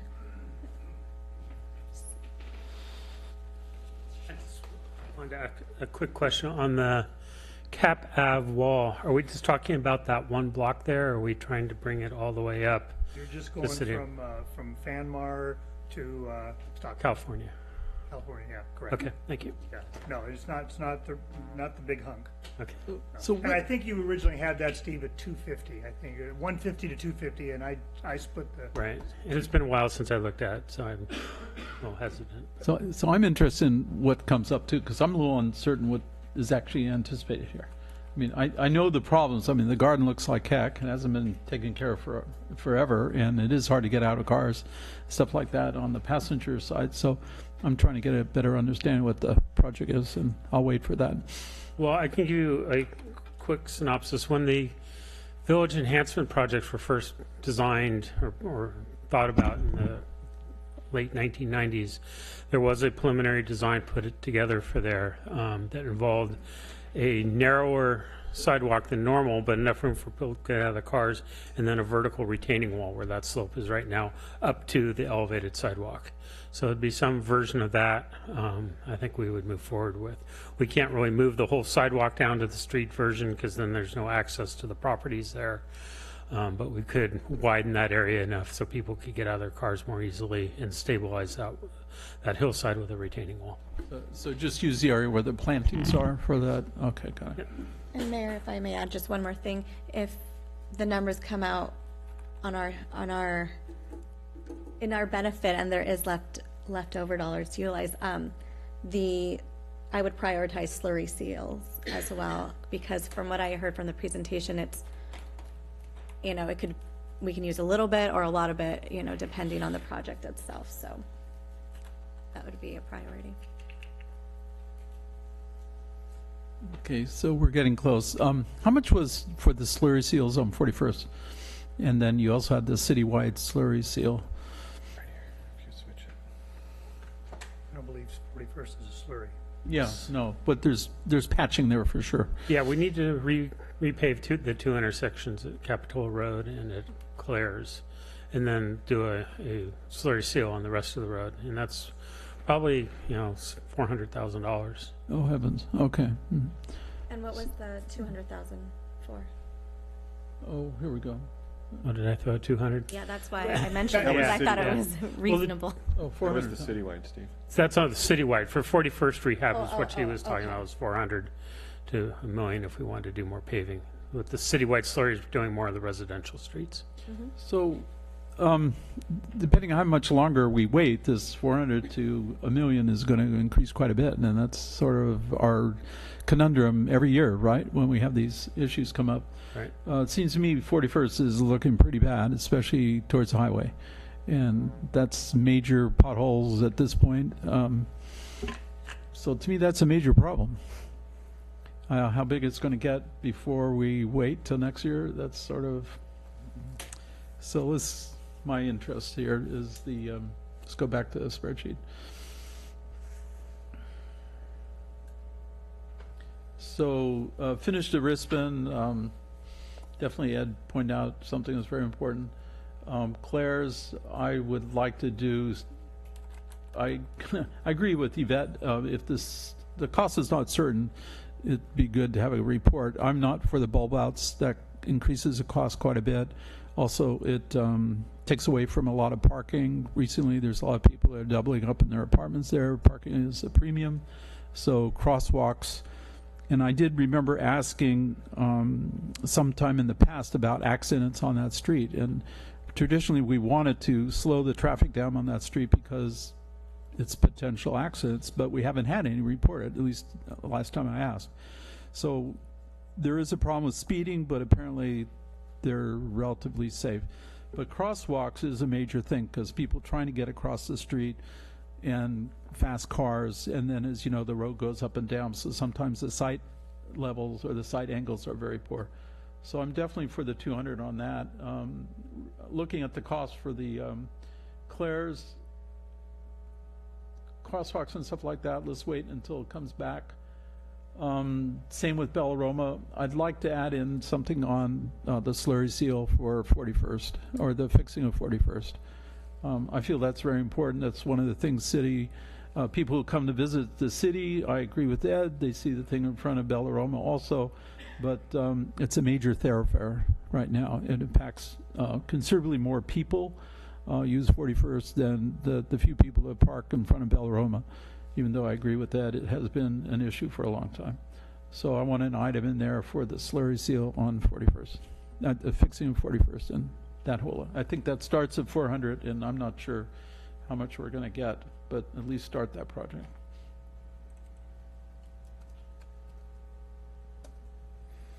And I agree with, I don't know if there's going to be anything left, but I agree with Yvette, everything left, if there is anything, to contingency seals. So we'll wait until see what 3 and 4 gets us, and then we'll. I think that was Vice Mayor Oh, I thought you said it. Oh, sorry. You said that? I was suggesting what we had discussed in the FAQ, was that anything left over went into contingency reserves. And I agree with that. Yeah, I was there. Councilmember Brooks had suggested that it go to Slurry seal. slurry seal. Ah, okay. So, yeah, I just listened to your comments. So I agree with the slurry seal thing. So I think we need a little more cost estimates to give us a better idea. I just want to give it a little follow-up if I can, just Yeah, since please. everybody's weighed in. I appreciate the support for the projects that I suggested, and I don't suggest those lightly. You know, they come with a lot of work. Last year, I think, I'm going to try to guess here, it was either 200,000 or 300,000 went into slurry. We made a big commitment last year to 300,000. So it isn't like we've been ignoring slurry, and I keep track of this because, you know, when we do one project one year, that means something gets done and something doesn't get done.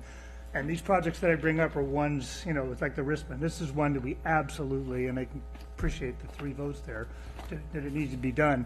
And the other two, I know Steve, you know, Steve, what we're going to do on Claire's and what we're going to do on Bellaroma, and I know there's sufficient money to do both those projects.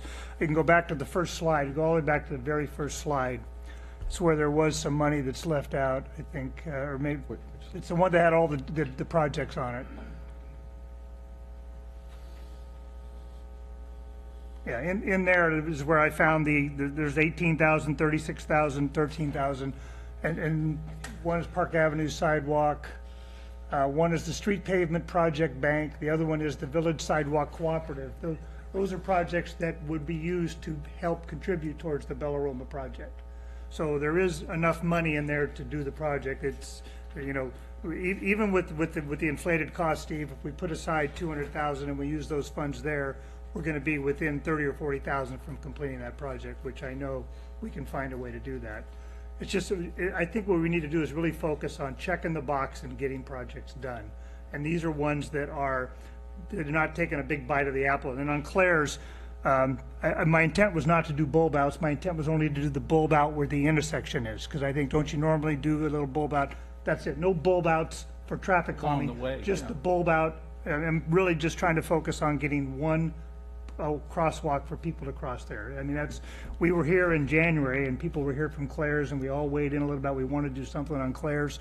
If we reach out and give the people there at least a crosswalk, it will be making an effort to provide something. And I think that's doable for that $150,000. So the numbers that I suggested, I believe, are very realistic to get projects done. 541,000 does not go a long way. We can see we've got Claire's is a 1.3 project. We've got 41st is a $1 million project. And what was the other one we canned? There's another, Diamond project. These are, we're desperately in need of, when Measure O was here, $1 million a year going into street improvements. That's the only way we're going to get our pavement index down, but we just don't have the funds to allocate towards that. And thank God for Measure D and SB1, but we spend that as soon as it comes in.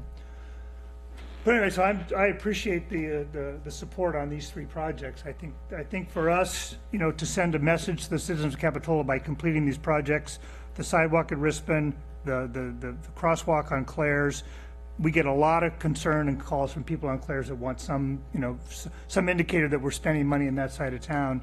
And just whatever it takes, I'm to the point, whatever it takes to get the Brisbane done, that will be something that we can be proud of getting done if that gets done this year, and I hope that we can do that. Steve, I'd like to ask you, the section of 41st just before you get to the freeway, in front of Piece of My Heart, in front of the gas station there, and going down to where the mattress shop is. Between Claire's and Gross. Yeah, that to Claire's. That seems to be the worst section right there. That's the longest one that we haven't repaved. Yes. Yeah. So if you could come back and give us a general idea how much that would cost, so that might free up some of the money, because to me that's the worst area right now. It gets a lot of heavy use. And so that $400 to $1 million, I think that $1 million gets you repaving that section of the road. $1 million to repave that one section? You'd probably very close to, and to do the overpasses that we need to do at the same time. Yeah. So we have to do the overpass at the same time? We should. I mean, that'd be the logical time to do them. We are responsible for the road up to the bridges. And that's, even though it's in Caltrans right away, it's our road that goes through the Caltrans right away. So if we don't do anything, what do you envision? Eventually, we need to do something. And I think we could probably do a micro seal, slurry seal on that right now, which would probably buy us a couple more years, which is the $400,000. But if you get into repaving that road, I mean, it's 3 or 4 lanes all the way across for that length. You're talking a significant amount of money. Yeah, one other point I forgot to mention is keep in mind that we have significantly allocated for the library, and I believe right now there's still about $600,000 in the contingency fund, and the project is like $600,000 under budget. So potentially, Kristen, this was to your point about worrying about putting money into contingency. What are we going to do next year when it comes back? I anticipate, I think even the city manager anticipates, and even the public works director anticipates that we're not going to spend all that $1.2 million. So there could be a significant, and I would hope to say at least half of that coming back into the general fund. If that's the case, when would we address that money? In the next fiscal year's budget? Next year, Yeah, next year, that after the shortfall, library's built, when that yeah. shortfall, when that 389,000 appears, and if all of our numbers show that we are, that anticipated short, there should be, I could use a little support here from the city manager that anticipating that there is that much money sitting in the library right now that potentially could come back to us. Yeah, Councilmember Bottorff is correct. I mean, I think it's around 1.2, 1.3 that between the contingency and under budget. We did have the undergrounding issue that just came up, and we're going to have to address that and see where that leaves us. But I think at this point, I'm hopeful that we're going to end up that project under budget with a refund to the general fund. I don't want to overpromise, because we're a long way away from opening the doors to that All building. overpromise, I just wanted you to give me Sure. background. Yeah. It will remain in the general fund until specifically allocated, correct? Well, it's actually already in the library. We've already. Right, but I mean, once the library is completed and We can get it those back. contingency funds haven't been used, they'll just sit in the general fund, correct? Correct. When the, We'll so ask the it's council what to do with them. Okay. it's transferred to the I'll project, hold so you to it. when the project is accepted as complete, then we'll tell you what the remaining What's balance left is, over. and then you can direct at that Okay. time. Okay, You can hold me to that. I'm going to. So, Well, thank you, Ed. Okay, Yvette, please. So that's in the future. I think, I look at things differently. I always think of like, if you don't got it, can't even think about spending it. So $200,000 I saw on the second line of the slurry project, and that's actually what I was referring to, not the 41st Ave. And so I just want to be clear about that because I saw the $1 million. So to help, I just want to make sure you note that, city manager. Yeah, I got it. I have slurry seal project as one project and 41st Avenue Okay, pavement, because okay. you suggested a remainder. Right. And then Mayor Bertrand suggested doing some funding here for this. And then to Birdwalk, Councilmember Bottorff was suggesting that there would potentially be, I know there's no such word as leftover, but there's some projects that are under budget in the ongoing CIP projects. So there could be opportunity to fund the slurry seal project with that remainder. And so that's what I would want to put on the table, because it sounds like our numbers are matching with the original suggestion by Councilmember Bottorff. So to be even more specific, should there be any leftovers from the CIP projects, then to use those dollars for the slurry seal project is what I would. Absolutely, I would agree with that. I don't anticipate that there'll be any left over, Right. just based on those projects. Steve's shaking his head. But You're right. But if there was, absolutely, I'd support the rebalance going into slurry. I just want a little caution to saying, I mean, a $50,000 slurry seal project, you're going to pay mostly mobilization costs. So you're not going to get a lot done with that. So there is some scale that we need, because the contractors all come from over the hill to actually do, enough streets to make it worth our while. I don't know what that magic number is. I didn't say 50, I said 200,000. Okay, all right. I think where I'm she was sorry. going and where I want to believe is if we're successful getting money back from the RDA, and if we're successful with the grant, and we end up only putting 100,000 into the Rispin, and we've allocated, 200,000, there potentially could be 100 or 150,000. I know you need about 200,000 to make a slurry okay. project worthwhile, so I Sorry get if I that. misunderstood. Yeah, I just want, that's where we were going with that. So, Mr. Mayor and council members, at this point, I think the question is, if these are the projects and these are where we want to put our money this year, I know Councilwoman Brooks has brought up asking for sort of more details about these costs. We can do that, and we can probably refine this number. This is kind of a 30% number at this point, and we could get to a 40% number between now and maybe the next budget. But I think the question really is are these the right budget hearing? Are these really the right projects? The main question, that's what we're. That's what we, I mean, I think that's what I think getting council consensus is really, Do we need a motion or a consensus? well, I mean, I would suggest that if this is the consensus and this is the preliminary allocation, frankly, as you know, when we get time to bid, the Public Works Director always comes up and says, hey, I've got the money here, or I need more money, and let's look at our choices. But if these are the right projects, I think we're good to go, if the council's ready to move forward with these.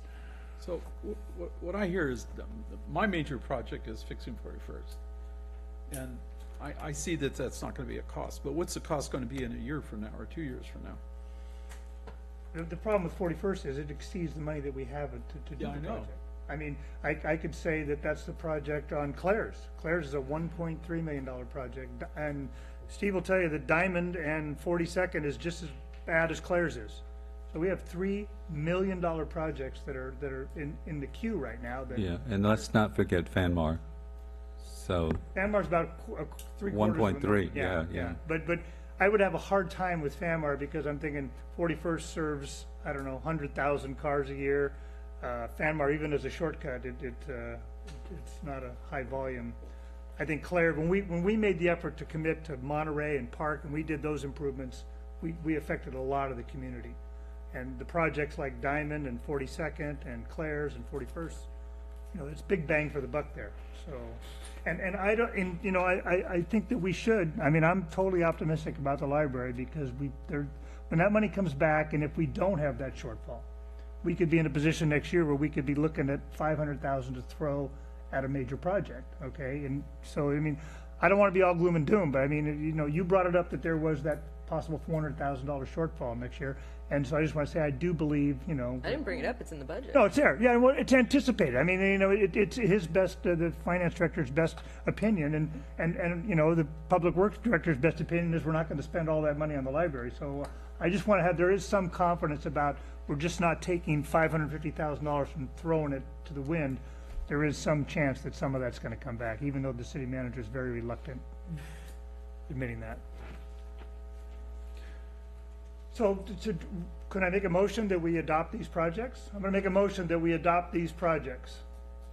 So, a little bit more specifically, is it these three allocating CIP funding in this year's budget to these three projects? I think the $3,000 and the $5,000 to the Monterey Beach Festival, and I'm not really torn on how you finance for that. I appreciate Councilmember Story wants to keep us financially viable. I don't have a real opinion on that group, whether we bail out of it. You said that you had money available through. There is another mechanism, Yeah, but if you either want way. I think the mechanism would be those items 2, 3, 4, and 6. My motion is to accept items 2, 3, 4, and 6. And the remainder of the fund goes into slurry fund. I have a question about But- that. Why don't we For change clarification. 6 also? Yep, your question. So, 2 of the council members requested additional information about those costs. So what happens if we say we're for this tonight and then the cost information comes back and the 2 council members that wanted more information aren't happy with the numbers that they get? Well, I think I tried to clarify, especially on Claire's, the question was about bulb outs and how that process, it's Okay. going to be simply limited to providing the crosswalk, which what we do now in crosswalks is we traditionally do a bulb out for the crosswalk. So it's not bulb outs all the way down Claire's, it's the scope will be smaller, which I believe, Steve, you could probably say that $150,000 would be adequate to do one crosswalk. Okay, so then I guess my question should have been for the 2 council members then. you. That is what you, is that, does that work for you? Not wanting additional information next meeting and going forward with it at this meeting? So I appreciate that. So to take your word for it tonight is new for me and new for the way I process things. If the general consensus is to move forward because these numbers have been brought forward in the past and this information already exists and we all feel comfortable, and you can stand here today and tell us, yeah, that's within reason, and do you need to say something? Did you want to say I don't want to interrupt you, but the one caveat I would say is I think the 150, we can design a project to meet a $150,000 project target for Claire's, right? But the $200,000 the sidewalk caveat, that may need a bit more. And so we could be talking about other allocations, whether it's from the remaining funding in the sidewalk cooperative project or some other area. But I don't want to overpromise the $200,000 for that one yet. And so at a different time, does that decision need to be made during budget hearings, or could that come back to us at a regular scheduled council meeting? It would come back to you at a regular schedule. If you made the decision now, then as we refine the project scope, budget, it would come back at a regular meeting down the road. And so then my question to my peers is, if it is more than that, are we comfortable with money, the $800,000 being less than, you know, if it costs more than $200,000 for the Cap Ave, are we all comfortable taking that out of the $800,000 that we've decided to go into the general fund? I think Sam has. That's a good question. May I Sam. respond to that? No, I wouldn't be comfortable with that solution. But we're able, if the figures come out higher than what's being projected, we're able to reconsider our priority projects and maybe swap them out or look for funding elsewhere, or the economic projections may change. And so I don't feel that we're bound to these. based on these projections. It's going to be assuming, but we can consider it, and it would not be my solution to take it out of the 100, maybe look elsewhere, or look at a different project. I would agree with Councilman Yeah. Story. The 800,000 is just pretty much a hard line. I believe these projects could be done with residual money and other accounts. If it turns out that the Bellaroma project is $400,000, then it's off the table, and another project takes its place. So, Or it could be deferred until after the library's done. There's additional money there, so I think there's certainly mechanisms, and I don't feel that any of us are bound by selecting these. With that said, I would like to ask the mover of the motion if he would segregate line 6 from the other 3 items as a separate motion. then I'll just remake the motion, and I'll say the first motion will be to approve capital improvement projects with potentially come in at the anticipated budget, items 2, 3, and 4. That's the only motion I'm making. Thank you. I'll second that motion. So I'd like to change my entry on the crosswalk no bulb outs. Just leave it at 150,000. I'll go for that. Okay. And review costs. To me, looking at this, which in my mind is only going to influence how many people park there a day on the weekends or whatever, as opposed to how many people go up and down 41st. I want a path forward on 41st. I think that's going to become increasingly so a major project for Capitola that we will have to do. We do not have to build a secondary sidewalk at on Capitola Avenue. That's been that way. I don't know how long ago that sidewalk was built, and people haven't had a problem. I've parked there multiple times with passengers, and they get out, and I haven't heard of any problems or accidents there. But 41st is going to become a major issue and a very expensive issue. At this point, we don't know how much of the 200,000 we're going to have to increase to actually build it. I agree with you, Ed, that this is something that would make downtown look a lot better. I totally agree with you. You live right above there, so you saw it for multiple days for however long you lived there. So you probably saw people having problems getting in and out of their cars and stuff like that. You just have to park a little away from the edge, but most people, the new ones, don't know that. It is a horrible looking garden. I don't know what that means, but it is a horrible looking garden. But like you said, there's probably hundreds of thousands of cars that go up and down 41st. The beating to that street is immense. You could see it right now. It's going to get worse. This winter, who knows what it's going to look like next. I would prefer to see a path forward on that. If it means we have to start saving money out of this particular budget and getting ready to eventually solve that, that's what I would like to see. So I can't support it as it is right now unless we include 41st. There's a motion on the floor, right? Yes, I do. So there's a motion, there's a second. All those in favor? Aye. Aye. Anyone against? Aye. I'll stay with the aye. You'll stay with the aye case, so I'm against that. So it's 4-1. Okay. We haven't addressed MPEP. I'm sorry, I didn't hear Councilwoman Brooks's vote. I thought you did. I Okay, didn't I'm sorry. say anything. Why? Okay. It happened so which is- suddenly. I was like processing. Okay, I'm But sorry. I'm an aye. Thank you. Okay. You're an aye. Yes. I thought you were. I'm sorry. A Okay. reluctant aye. Right, okay. I was processing it. So we haven't addressed MBEP, okay? So there is a way to move forward on MBEP, but there's also, let's explain that. So I think there's been 3 alternatives that have been discussed. 2 probably functionally pretty similar. One is to reallocate the MBEP funding for the beach festival based on the request we got. Another alternative was just to cut the MBEP funding and then fund the beach festival pursuant to the strategy I outlined earlier in the presentation. And then there's been a third option, which is to continue the membership in MBEP. Okay.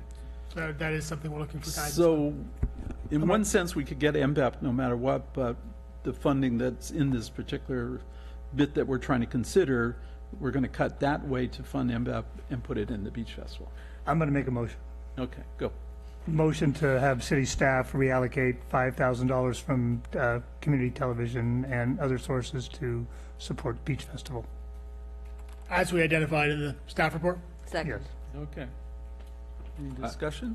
Sam? Just a clarification of the motion. Ed, you said $5,000 from the community television? I thought there was only And other 2,000. sources. To fund the $5,000 for the Beach Festival, partially from community television and other sources.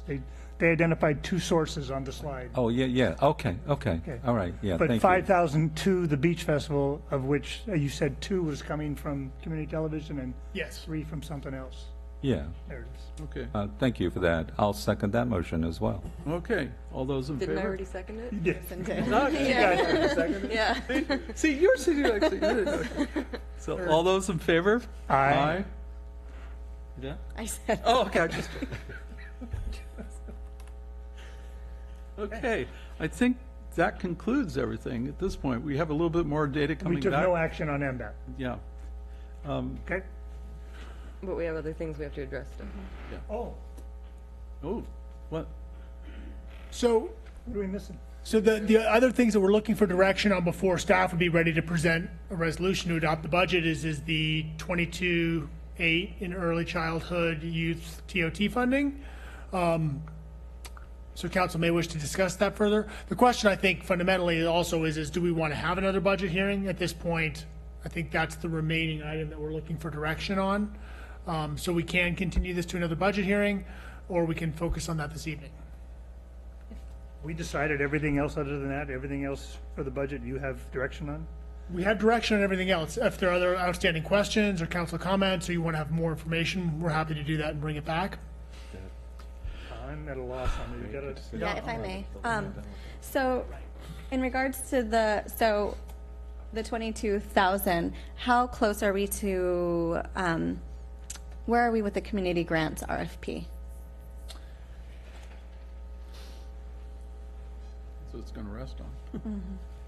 Good evening, Mr. Mayor, council members. So we've received some responses for the RFP. I need to schedule a review with Mayor Bertrand and Councilmember Peterson to kind of go over the applicants, and then we can move forward with that at that point. So at this time, I'd like to make a motion then regarding the 22,000. If, and help me with this, city manager. May I interject something before? Well, may I make my motion first, and then if you had questions And- about it? Well, I just, I feel like I need to disclose because I anticipate where this is going. And so my wife works for one of the CAB, which receives $1,400 out of the community programs funding.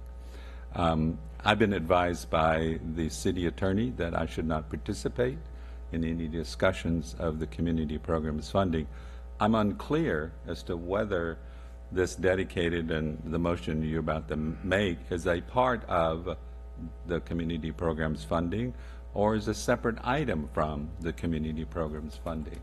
And so with that, I think it would be prudent for me not to participate in this discussion and vote unless the council wishes to segregate the Community Action Board grant of $1,464 from the rest of the social services funding. Then I can participate. So I just feel I needed to. I don't think you're involved in this. I mean, city manager can correct me, but we're only dealing with 9 funds that are eligible for this money, which are youth funds, and CAB's not one of those 9. Well, yeah, thank you for that, Ed. I appreciate that. And but it's in our budget presentation, it's all under community-based social service providers.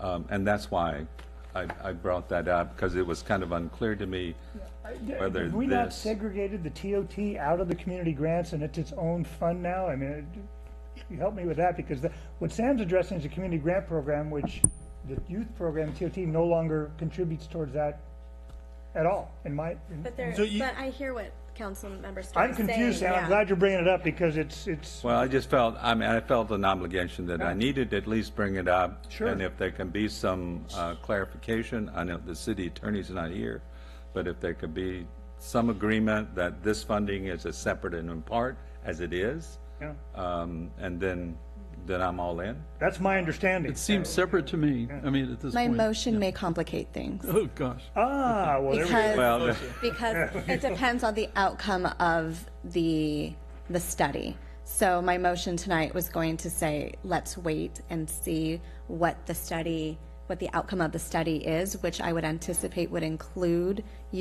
early education and youth programs. Even though they are two separate things, the community grants and youth programs, that I would anticipate that the study itself will be inclusive of both. So I can understand where Councilmember Story comes from. However, I only imagine that when we get there, when we get to that point in time in deciphering what we're going to do with that information, is maybe when Councilmember Story would have to recuse himself. Well, do we need a motion just to say Can let's we wait? delay Yeah, just allocating delay. this money? I like that. Second part of Thank my you. motion. Yeah, that's what I was hoping for. is to add that that at this time, though, that we do put a set aside of $2,500 for the child care center, and if we want to call it a Startup fund. yeah, I mean, it's a grant program. If a business came to us, I don't know what that would look like, but If to start somebody it. applied to start a childcare, they would be able to access that funds, and then the rest of the money we carry over until we decide. Correct. Okay, Make so there's that a second. That's fine. Did you second? I'll second, yeah. Okay, there's a second. Okay. Any discussion? could I just have clarification about where this $2,500 is coming from? The TOT. The dedicated TOT children's portion. fund of So you could vote on this. 22,000. All right, thank you. Okay. And we're gonna need to get clarification on it, because it's my understanding we have two separate funds now. We have Yeah. community grants, and then we have the TOT youth Youth program. funds, yeah. I think some of the confusion is that we've moved some of the children's over and It's pretty That was spe- the pretty- plan, It's pretty, yeah. it's Yeah. pretty specific now. Yeah. It's its own entity, so. I would probably look at it as one program with two funding sources. Okay, That's of what course I you was would, thinking. you're the finance. yeah, and we just sort of ruined it by But for moving Sam's everything over. point, as far as voting, because we only are allowed to give money from the TOT, or from the TOT fund to the youth programs, it doesn't bring in the other, there would be no conflict, I would think, with the others. For At this least- particular discussion. Yeah, and then, Intuitively, that makes sense to me. okay. Right. They are kind of interrelated, though. Some of the same programs are in both.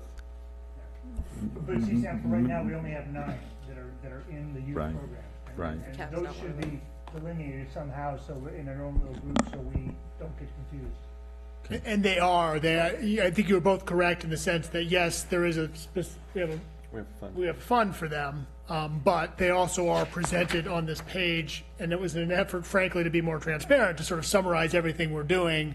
I think probably what makes sense is to work with Councilmember Story and the city attorney to figure out exactly where this conflict ends. Well, right, maybe, and I would just, maybe you could ask the city attorney to look into it a little bit deeper and Yeah. give his opinion. Okay. And I think until I get it, I'm going to recuse myself, at least from the vote. I don't think my vote is going to make a difference anyway, so. I hope not. Okay. Any comments from the audience on this? Seeing none, come back. All those in favor? Aye. Aye. Okay. And I abstain. And you abstain. Thank you very much.